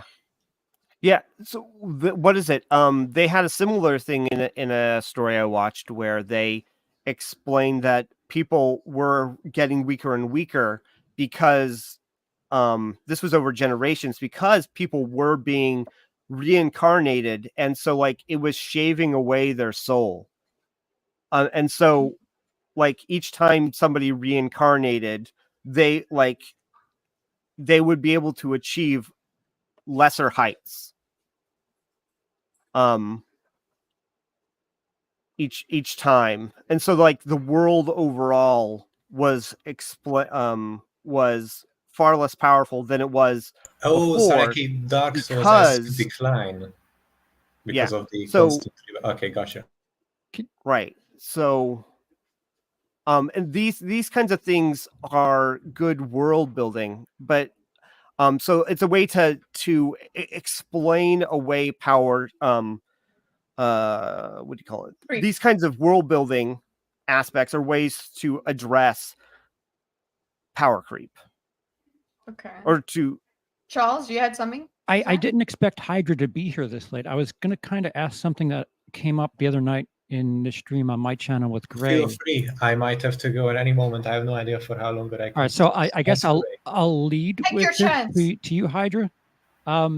There's this movie on Max, which talks about, I think it's called Movie Pass, Movie Crash, and it talks about this platform where you can get this card in the mail, which essentially worked like a credit card, but for $10 a month, you could see as many movies as you want with that credit card. And it just wasn't sustainable. I'm curious as to what, because I feel like Game Pass is worth it quite a bit. And Gray, do you remember what the Absolutely. Is it sustainable though? What because how long have they been going exactly? I'm not as familiar with console. Not long term. Game Pass is is really the same problem as like all of these production companies owning their own streaming distribution services, essentially. So they, instead of being able to sell their product to like on a limited basis and then people own it, right? By having these streaming services, especially in-house like Disney has, right? They're not gaining new revenue, right? They're looking essentially for people to purchase Disney Plus and then depend on them not using it. Right? And so that is essentially not sustainable because people will use it or they will get rid of it. And then with Game Pass, I feel like it's going to be the same thing. Eventually, you're going to hit a limit where to keep games on Game Pass is going to be too expensive. Yes, but what was the specific question in regards to this problem? So the credit card, the film credit card company, MoviePass, it would cost $10 a month to use their service. The problem is in New York, a ticket price is $17. So if if a person in New York signs up for it and uses that card once, the company is minus $7. That's if they use it once. Is it just because of local prices? Are the prices that different across like New York's and some other place? Greg? Where I used to live, the Regal Theater over here had like $15 for like a late show and like $10 for a matinee. Oh, then it might. It could be like electric cars then. Like it's super worth in some places and super not worth in other places. Like is it? And then if you do something like, I don't know, an electric car subscription service, you would encounter the same problem. I don't know. Gray? Yes, sir. Do you have the quicker comparable that? Is it $20,000 they were losing a month, and then once they dropped so when the original guy was running it, they were losing $10,000 a month, and then when these new guys kind of took it over and brought it down to $10 a month, they started losing $30 million a month, which is just astronomical. But yeah, this whole thing seemed to be a scam to just keep getting people to invest money into it, but there was never a profitability like in the future where. I don't know if like Game Pass would be the same type of deal because it's like you're getting a fraction of that money as one of the game developers or whatever the game company for each game that's included in there. I don't know. I just wonder how profitable that pass would be. But I guess why I was asking, isn't like the games themselves, aren't they on a hard drive somewhere where, it's that space is taken up whether or not people sign up for Game Pass. Whereas Movie Pass, every time somebody used your card, you were losing $15. Yeah, no, it seems like this would definitely be less of a loss than that. but it seems like you'd have to pay for some sort of rights. Like I'm sure some way like Spotify is doing, where it's like, you know, they are paying the artists for each play, but they probably have their own accounting. I'm not sure if you could really audit it as like an artist or whatever. I don't know if these game companies would be able to audit Game Pass and say like, nah, it's really been downloaded more than that or used more than that. I don't know, but it seems like you'd be losing money because you have to pay out these ones, but I could be wrong. It just seems like a low price, because it's still less than the price of like a standard game per month, from what I understand. So I don't know. It seems like they're losing something, but you're right. It is just essentially numbers on a hard drive somewhere. But if they're selling it through like their own store or through like the Steam store or whatever, you're going to lose much less of a percentage on each one of those downloads. You're actually going to make more. So I don't know. I don't know if Charles is taking into the fact that the operating costs of the servers increase by traffic. So like a popular game costs the operating cost of the server more than a unpopular game. Helldivers is Certainly actually a wonderful example of that. But don't you have to pay to get that? It's not a part of like a PS Plus thing, is it? Is it in the PS Plus store? Well, I don't know about that, but I thought we were talking about like Microsoft Game Pass. Well, he brought up Helldivers, and I know Helldivers isn't on Game Pass. But it's the operating costs of holding the servers afloat. That's what I thought we were going towards. It costs more the more people play your game. And these games are on Game Pass most of the time because they've already gone through their performance streak, and now they want to get more out of them by putting them on a service where you're paying for it. You basically get a ton of games that you would have never paid for otherwise. So you wouldn't play them otherwise. It'll be a dark day when Game Pass goes away. So it has value to them. It has value to me. That's for sure. Listen, Movie Pass had plenty of value to anybody that went to the movie once a month. So there are times, having said that, there are times where I do not turn my Xbox on in a month, but I'm still paying that fee. Yeah. Same with PlayStation. It's kind of like a gym membership that way. Both, guys. I want both, but and so the operating costs of Game Pass depend on people like you, Charles. Mm-hmm. They depend. They need it to be. If everyone was using it like regularly, everyone that had it was using it regularly, I don't know, it would probably cost more. Yeah. They like that's cell phones too. Cell phones depend on people not using their phones. They're like, the internet in general is not built for peak. It is built, generally speaking, for it's finite, low or mid traffic. Yeah, it's finite. So if everybody started using the same, well, not just that it's finite, but like they depend on people not using it, right?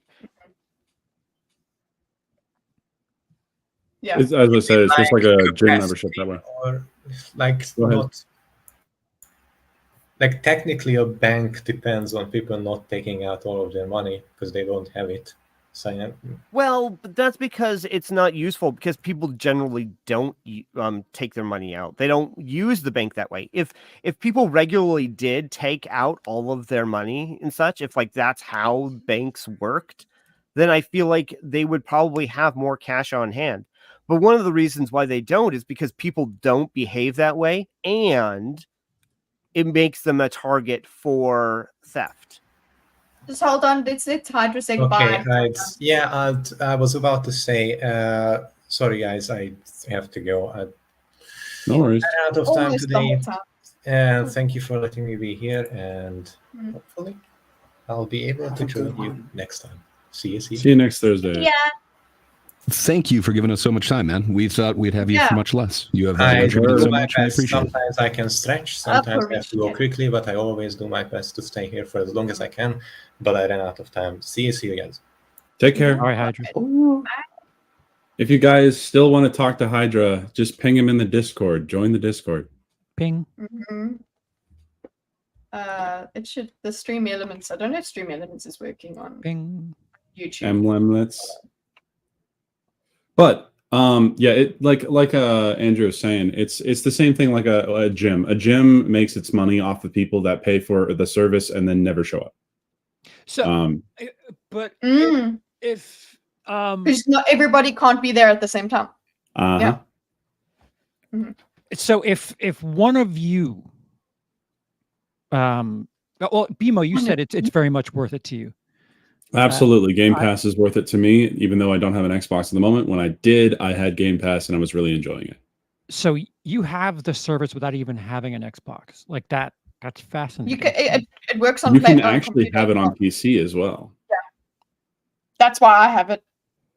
Yeah. So Microsoft it. Windows has a whole Game Pass element. But I don't pay for the service right now because I can't afford it. But if I could afford it, I would definitely 100% have it. Because it's worth it to me. I can afford it, but I'm still doing it. Kitty, that's another issue. But so, what's your question? I guess, why is it worth it to Microsoft to do that? Well, I can assume that there's a few numbers. I don't know the nitty-gritty details, of course, but I can make some assumptions here. One of them is it makes their numbers look good. And their numbers are what dictates them being able to get funding from other larger companies for development. That's one thing I could say goes into it. Another would be having people paying a subscription fee rather than $60 for one game is probably more worth it in the long run. No, I'm that person. I don't mind spending 20, what is it, 20, 15, 17? Isn't it like $25 a month? Is it that much? I don't think it's that much. Well, you pay for it. You get, what is it, 6 months? You can pay for a year or like a 6 month or a monthly. Yeah, it might have been a year or 6 month where I got 3 months free or something like that. I don't remember. That is worth it to me. Where, like I said, there are times where I won't even throw it on, but for, I don't know what, $90 a year, I'm going to play $90 worth of games over the course of that time. So I'm okay with it. I don't with how cynical about games I am, I'm definitely going to use Game Pass to get the most out of games I would never actually pay for. Rather than spend $60 to now $70 for some of these products. I mean, I think it's the best bang for buck. Gray, are you familiar with AMC A-list? Yeah, what do they call their pass? Yeah. They've changed the name of it. Yes, I haven't ever owned one, but yeah, I mean, like, it seems kind of cool, but there are restrictions on that, right? Like, it's not like the Movie Pass promise where it was just anything. It's basically a credit card.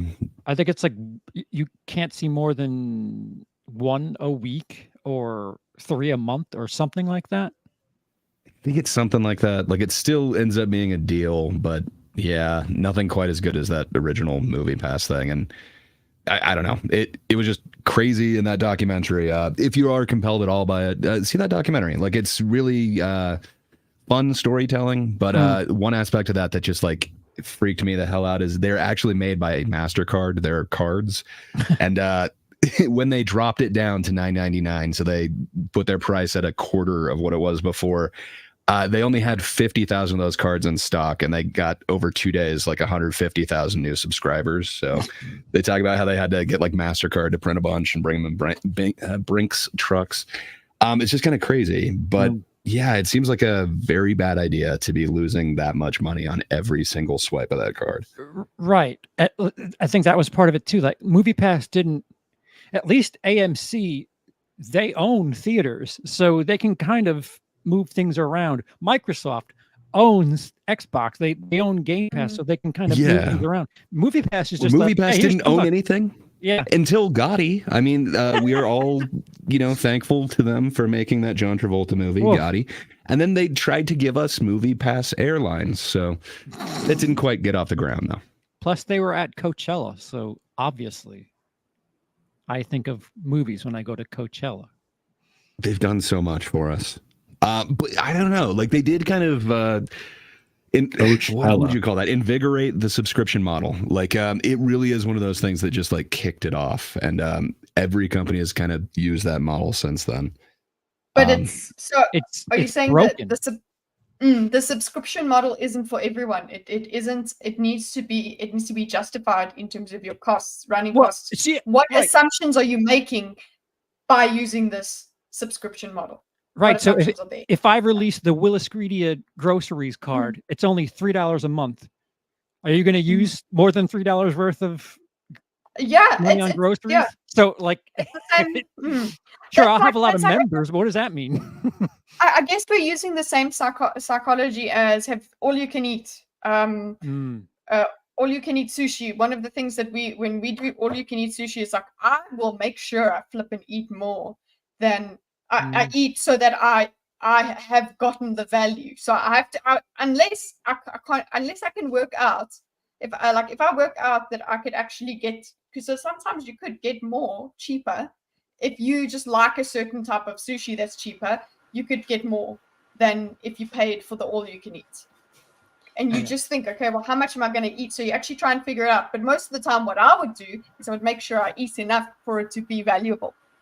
And yak it up later. But I think that's how you have to treat those buffets, and that's how people were treating this card. Like, there's one dude who watched Avengers Endgame like 6 different days, where it's like he'd catch the start of it over here, like the end of it, but each one of those is a ticket, and each ticket is costing them like a ton on each one. Yeah. I recently. No, go on, Kite. No, you recently? I watched the latest Tasting History video on the YouTube channel. He did it on saloons in the Old West. And apparently food used to be free because the drinks were where they made the money. Oh, wow. But these saloons were are competitive with each other. Bye, sorry, Foxrew. Bye, Andrew. Bye. Andrew's got to go. Gotta go. Oh. That was bad. What happened? And then, so the saloons started competing with each other to the point where the food got too expensive. And then, someone, I'm fumbling. Catch me. Yeah, it connects.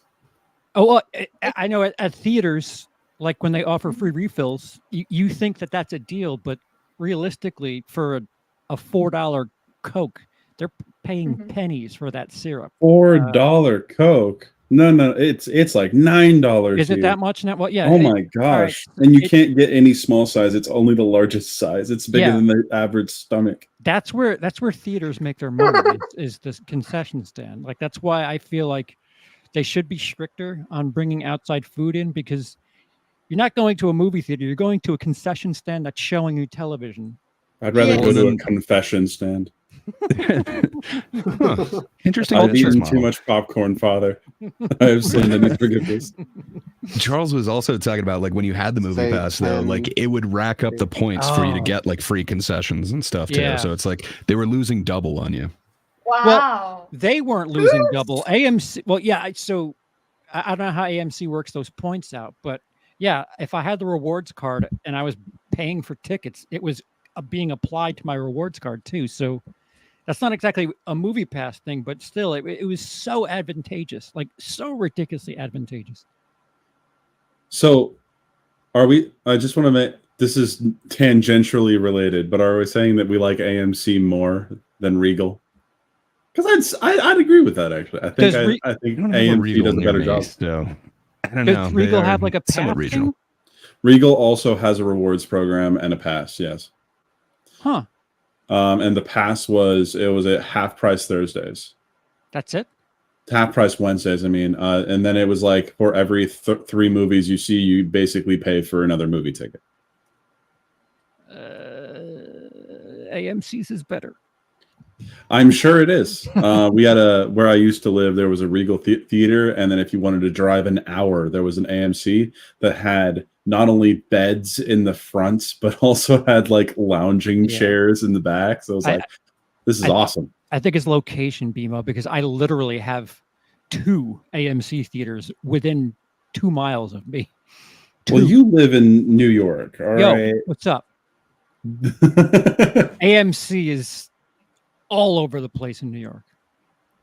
I believe it. I'm trying to think of it. I don't even know where there's a local Regal, to be honest with you. So it's location. But they're talking Regal? about slurs in the chat.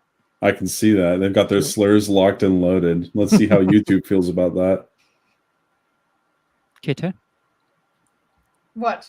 The slurs? No. You look we're so not gonna go comfy to right the now. Yeah, I have to be. I didn't get a blankie, so I got my scarf. A scarf? My scarf. You look like a Doctor Who protagonist. Oh yes. There's always a twist. Okay. On what's the name? On the slurs thing, we'll do that next week. Yeah. We'll need Getting a bit late, isn't it? it is getting late, so it's going to be. I want to give that enough airtime, and I think everyone needs to think about it a little bit more. I was like the only one that was really ready to talk about it, so we'll move. I'm totally ready to talk about it. I'm the one that sparked that whole debate in the Discord. Oh, really? Okay. Well, we will talk about it next week because we only have 15 minutes left in any case. So, yeah. Kitty, I don't know. I'm just trying to shake my knees for the time that we have. Shake your knees. Yeah. If you had to think of one company that shouldn't be buying shit, Kidda, based on what you know about certain gaming companies, would you think Sony should be spending money anywhere? I saw your tweet, so I know what you're talking about. Why? Not even just the way gaming goes. We'll reveal what we're talking about, but not just the way gaming is going, but the way films are going. Yes. Okay. So tell everybody. So, Alamo Drafthouse is like a niche theater chain in the US, and they have like dinner and all this neat shit that you can do. They were bought out by Sony. Mm-hmm. Sony now owns Alamo Drafthouse, and theaters are doing atrocious right now, and it is such a Sony thing to do because they owned theaters back in the 90s, and they sold whatever used to be a Sony theater is currently an AMC. I don't understand, with all the shit I've read about Sony, the fact that they bought a theater chain is such a Sony thing to do. Because Madam Web is Sony, and like if anyone knows how cinemas are going, it's them. So why? What? How does this help them? What are they doing? Do they think there's going to be like some resurgence, and then they'll be first ones there? Do they have said anything about? I have a theory, and they're the only ones that kind of got. What's that? I want it to be a conspiracy theory. Okay, well we can linger on the conspiracy. No, okay, go. Tell me what's your theory. So with everything sucking right now, like Furiosa, that's a Warner Brothers movie, and it's doing poorly, like really very poorly. These movies aren't making money anywhere, and at least Warner Brothers, the silver lining to that is they can release that to VOD 17 days after its release, which you'll probably get Furiosa this weekend if the time works out the right way. I think maybe tomorrow night Furiosa might be available to rent on streaming. I'd love to see Anya Taylor-Joy in something. Yeah, haven't seen her in a while. Huh? I thought I like her as one of the new actresses that's been around right now. So I watched The Menu and I enjoyed it. Very talented. The Menu is really good. I like looking at her, and she's a good. I also like looking at her. Indeed, I am observing respectfully. Would you prefer her or Sydney Sweeney doing a 9/11? I prefer the bear. So, studios like Universal, Disney, Warner, all them, they have a 30 to 45 day window, and in some cases, it's there as early as 17 days.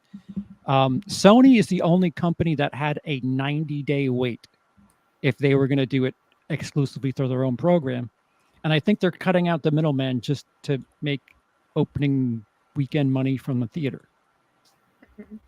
But even still, the theater industry is, I wouldn't buy into it right now with your money. Yeah. It just doesn't make sense. I'd buy it with Charles's money. For fun, Good just luck. to see what happens. You already owe somebody something. He's the only one I can think of. Okay, so Charles needs to wear a fedora, guys.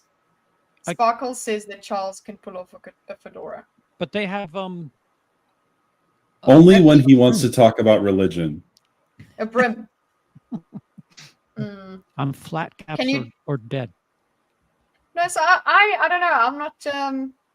I'm also not convinced like how this could possibly be a good idea. Like, unless you're expecting to create some sort of resurgence or trying to be like, come to our cinemas for our exclusively Sony stuff. Would they benefit because the thing about these theaters that they bought, they have like Bimo was talking about, they have couches, they have dinner, they have all this weird shit that they can now make money off of. Do you think they tie in like PS5s at every theater or some shit that I don't know? They start becoming like Dave and Buster's type shit? Yeah. If you market it right, it would work, I suppose. If you're going to use that as a platform to create something new, I Theaters suppose. Are doomed. I don't know. Theaters are doomed. They seem doomed. But I don't want them to be. I enjoyed going to movies. Yeah. That makes what one do of you us. do? You make. You know what? You just make it like. Isn't it at the drive-through that you used to be able to watch movies in your car, right? But you could bring your own food. See, that is cool. That existed where I used to live. That was like the most popular place to go, especially if you're taking someone out on a date. It's great. The problem is the only way theaters make money is on concessions. So that's why drive-ins are so rare now. Yeah, but now that's the thing. Then they need to find a model where their ticket price is where people will go and enjoy the experience, and it's worth it, but it's not worth it. Those concessions are not worth it. I'm sorry. Like, it's a lot of food. It's great. It's great because you're going to the movie and you're going to have your junk food and whatever. But they've tried to beef it up with experiences. I don't know what it's like in America, but they're trying to make they have like different tiers of cinema. So you get like the premiere one where it's like nice big couches and stuff. So they try and make it more, that's what you spend your money on. And then, now you can order stuff and get food delivered to your seat, and that sort of thing. They try and make that experience. But then he's like, yeah, but I could get that experience at home with my wife bringing me. But what you can't have is you can't have water spraying you in the face, smells, and your seat vibrating that you would get in the theater. Mm-hmm. Yeah, look, and there aren't enough movies that are bringing people in. Like I said, I would say, like I told my mother. Is Kitty underwater for anyone else? Yes. Yes. Sorry, it's my phone. Say your thing again. Hello? Yep. We can hear you. Okay. No, like with June, I said to my mom, she has to go and watch that in the cinema. She had it at home. It was already released there. But it was like, no, go and watch it in the cinema so that you can experience that about it. But not all movies are like that. And the ones that you would just go like for a popcorn movie, now the popcorn is not worth the movie. Because the popcorn is fucking expensive. You're not going to watch it. You'd rather wait for it to come out on DVD, basically, is what you're going to do. I think the issue is Hollywood as a whole needs to stop spending $500 million on movies because $1 billion Endgame just isn't. It's just not in the cards Yeah. right now. Start Mhm. scaling back Well your said. cost. Mhm. What was that? Well Well said. Oh, thank you. Sony owning a theater chain, they're going to do something stupid like make the cost of food less, and they'll eliminate the other theater chains because theater chains won't be able to keep up with lowering cost of concessions. Meanwhile, they're not going to do anything about their cost to do production. Mm. It. So it's going to be. I don't like it. Mm. It's going to be what? Oh, watch the Consider- space, and you're going to be watching that. You're going to be watching that. You better be documenting it, okay? Oh, That tweet, bookmark that tweet. I need to go to actually bookmark it right now. Sorry, Dorkus, you were going to say something?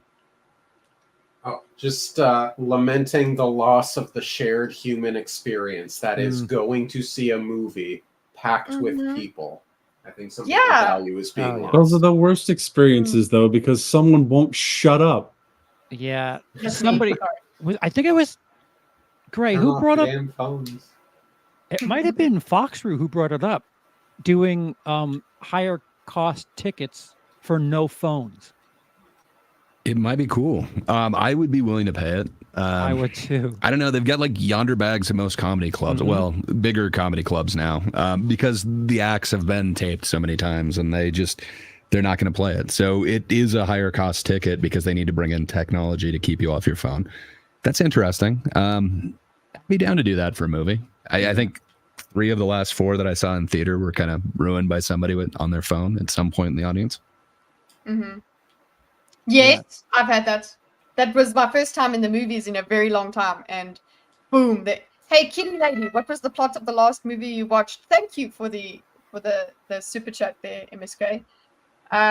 What was the plot of the last movie you watched with your husband on Netflix? Sure, you remembered, right? On Netflix.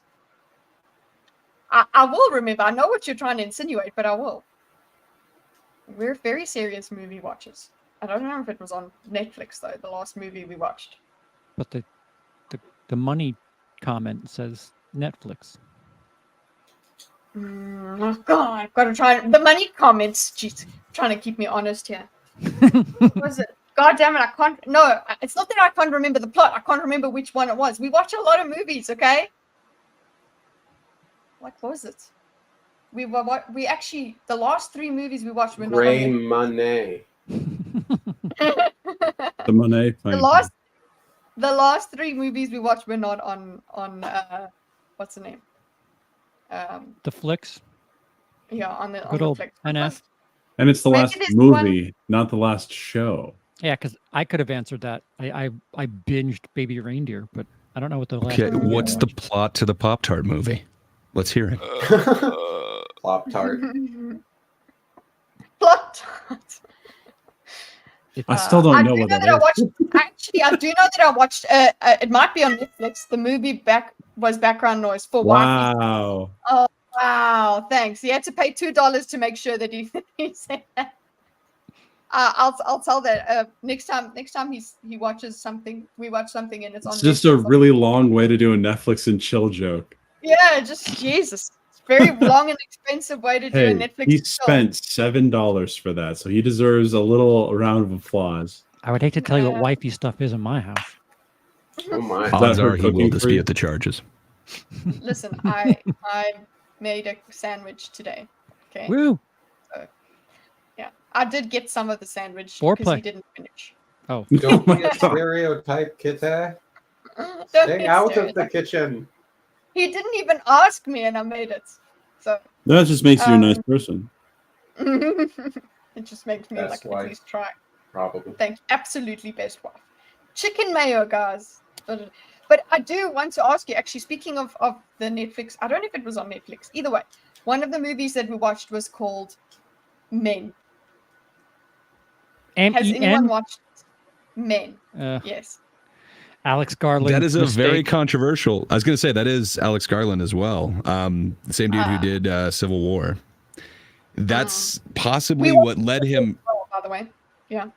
that's possibly what led him to being so neutral for Civil War, is he got so much hate for that movie. Rightly so. Men. Or maybe being the one that basically at the end that her husband comes out. Underwater. Yeah. Jinx. Can you not speak into your armpit, please? The seas of Poseidon. I don't know if hello? I need a new microphone maybe. Hello? Yeah, you I can. can hear you Okay. now. Okay. So what I'm saying is this the one where he the husband comes out of the thing at the end? If you've watched the same movie, you'll know what I'm talking about. I do know somebody's face Is is this on a an bunch Ace of different Ventura characters. moment? Yes. Yeah. Oh my gosh. No, I haven't seen this movie. I don't even know what it is, No, it's but kind that of like tells me a it's kind of lot. like a birthing scene actually. It's like a Yeah. birthing scene actually. Yes. So, Yes. yeah. Okay. And it basically ends with I just wanted you to love me or something like that. Yeah. It's Okay. bad.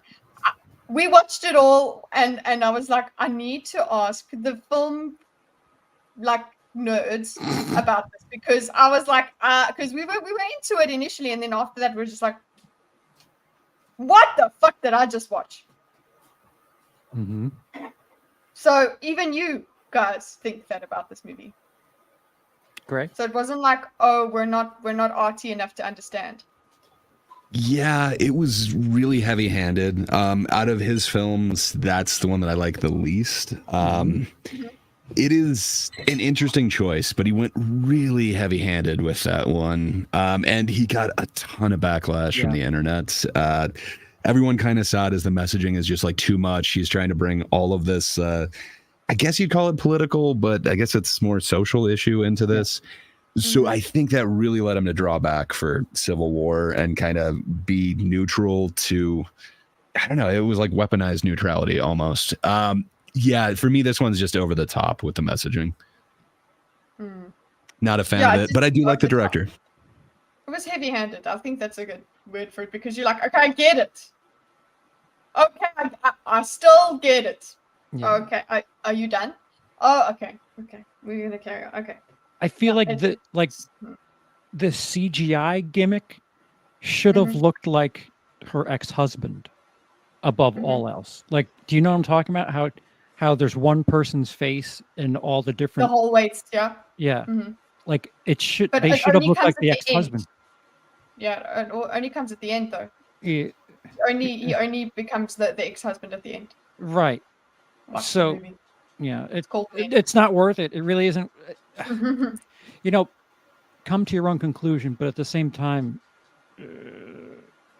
if you have reasons, if you complain about Civil War being so indecisive, remember that men came out first, and that's why he was so. What did you say, Greg? Aggressively neutral. Yeah, it almost seemed like weaponized neutrality, if you will. But yeah, it just pissed everyone off. But he said like twice now, like once after Men and then once after Civil War, that he's gonna possibly not make movies anymore. So I don't know. Because people He got got bullied out of the industry. What did you think of Civil War, Kitty? Initially in the first few, I'm like, I was like, I hate journalists too much for this movie. I'm too. Preach. I was too busy being pissed off with, and I'm like, journalist, you're not what you're not this. You're not what you think you are here. It's you're not definitely as not a heroic movie as for you are those who here. don't like journalists. It is heavy with but that. then- There is a message in there. It's journalists good. Yeah, and I was just not there for that. Okay, but I was like, fine, but going through the rest of the experience and the different the story, the characters and things like that, I did enjoy that eventually. But in the beginning, I was like, oh my god, and also I just Kirsten, what was it? Kirsten Dunst? No, is it her? Yep. Yeah, Kristen Dunst. I'm not used to seeing her so freaking all the time. So that was just it's just like, look at this sulky bitch over here. That was what we were busy with the whole time. like her but yeah, sulky. just it was good. It was good. I enjoyed it. But in the beginning, I was rather frustrated. I was like, shut up. You guys are not you are really trying to make it as if you're these freaking bastions of society, and then actually it goes more into like the predatory thing that like they're going after the story, and then Plus like there's a pretty major thing War. in the third.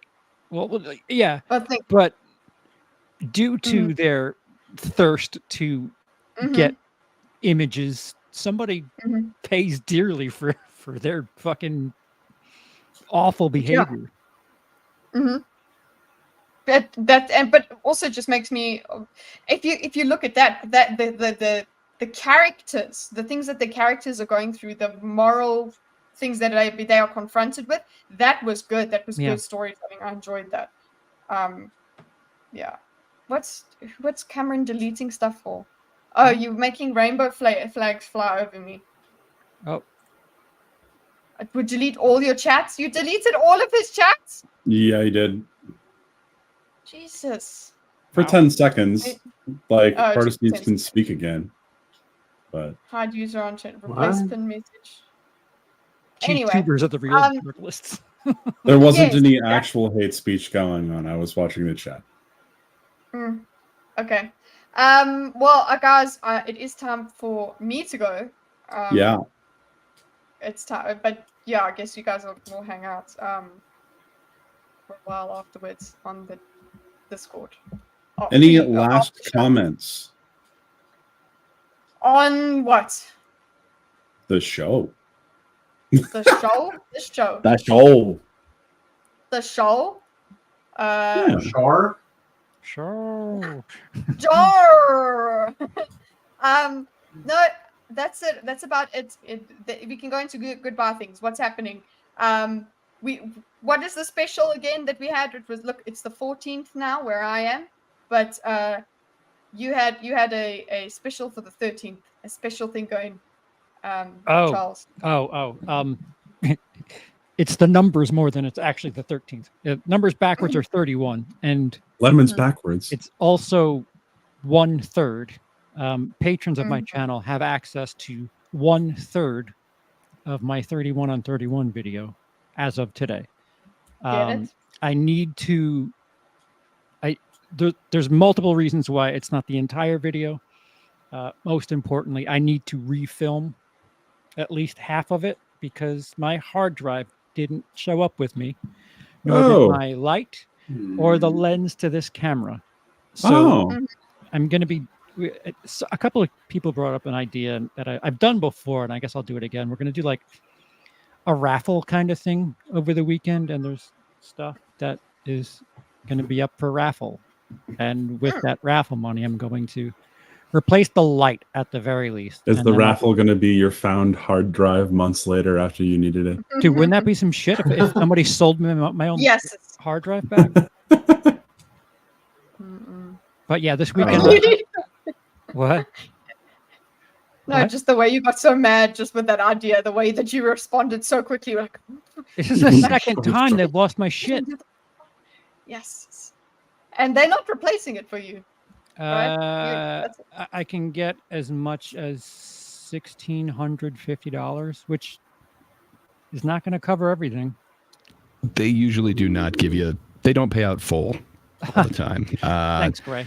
From my limited experience with them, it was really hard to get them to pay me anything, and I basically got like one outfit free, even though everything else was gone. Do you want to punch my dog while you're here, Gray? I lost an entire PC this way, so yeah. At least yours is only a hard drive and a lens. It could have been a PC. No, lens and lights. Those are the only things that I need immediately to finish lights the are video. overrated. I think it looks awesome that you're broadcasting from the heart of darkness. Yeah. It's the antagonist hat. Dark Charles arc. Never mind. I was going to make never mind. See, okay, everybody else, what they're doing. Sorry. Charles? Great. No, Gray. Yeah. Good question. Check out Charles's channel for Showbiz. It's a fun show where we talk about, the box office. He's a numbers guy. He gets it. But yeah, it's every Monday, Tuesday, or Wednesday, whatever day Charles says is okay. So, ring the bell to tell what day he chooses. Yeah, good times. That's about all I got going on my channel right now. BMO, you got anything going on, sir? I just reached. No, this is not even like a big deal, but it's one thing I noticed when I looked at my Twitter page and saw I have 200 plus followers, and I'm like, wait, what? When did that happen? But that's its own thing. For me, I am currently open for commissions. If you want art, I can send you my portfolio, let you know what you'd be getting. Because right now, I would love to do some artwork. So I'm currently open. Just message me on Discord or try to send me a message on Twitter. And yeah, make it clear that you're coming from the thinkers if you heard about that, because otherwise I will not respond to you. Yeah, I'm gonna just think it's some weird bait thing. I get a lot of people that they're like, "Can I put your art on crypto? Can I make an NFT out of this?" And I'm like, "No." Oh God, get out of here! They saw art in your handle, and they're like, oh, I can prey on this person. I have already had to deal with someone selling my art in a Redbubble store, and like selling shirts, and it had my art on it. I apologized about that, dude. I know. I can't forgive you yet. All right, Gray. Wow, Yeah. how did you find out? Did you just walk in? And we're like, oh my God. So a friend of mine sent it to me going like, hey, this guy is peddling your art and putting it on shirts and stuff. And apparently there was a bunch of screenshots I was given of this guy in the server that was just lifting my stuff from one server to another saying, I worked really hard on this. And I'm like, oh my God. Gross. Ew. Oh, yeah. It Oh, took yeah, it was effort to fantastic. change it from the one server to the other. I mean, Well, the best part is that all the images were like JPEGs. So it purposely made like a huge loss of data to move my pictures onto Redbubble. It looked like shit. It was hilarious. I laugh about it now. I was pissed about it when I learned. You should be. Rightfully and so. Dorkus, what's happening? We got stuff happening. I've got a handful of different things that I'm working very hard on for my No One Asked You podcast channel. And Mistborn continues apace. We are nearing the end. The next several chapters are going to be very exciting. And yeah, stay tuned. Okay, that's about it. Also, for me, I'm definitely going to be diagramming the shit out of House of the Dragon. I don't know if that's going to take the form of streams, probably not. But what I will stream / record is showing the diagram once it's done, rather than diagramming it. But that's the aim. But who the hell knows whether I'll actually be able to put the time in to get the diagram done before the stream time. So we'll see what happens. Have a nice life, everybody. Yeah, just fingers crossed, notifications on. There you go. Everybody have a nice life. And anything else? Oh, yes. Yeah. Expect eventual gaming content on the other channel, but not yet. Yes. Still thinking about it. Just subscribe. Yes. Just subscribe. Just be ready. Subscribe, Okay, like the stream. Otherwise, you're going to go to hell.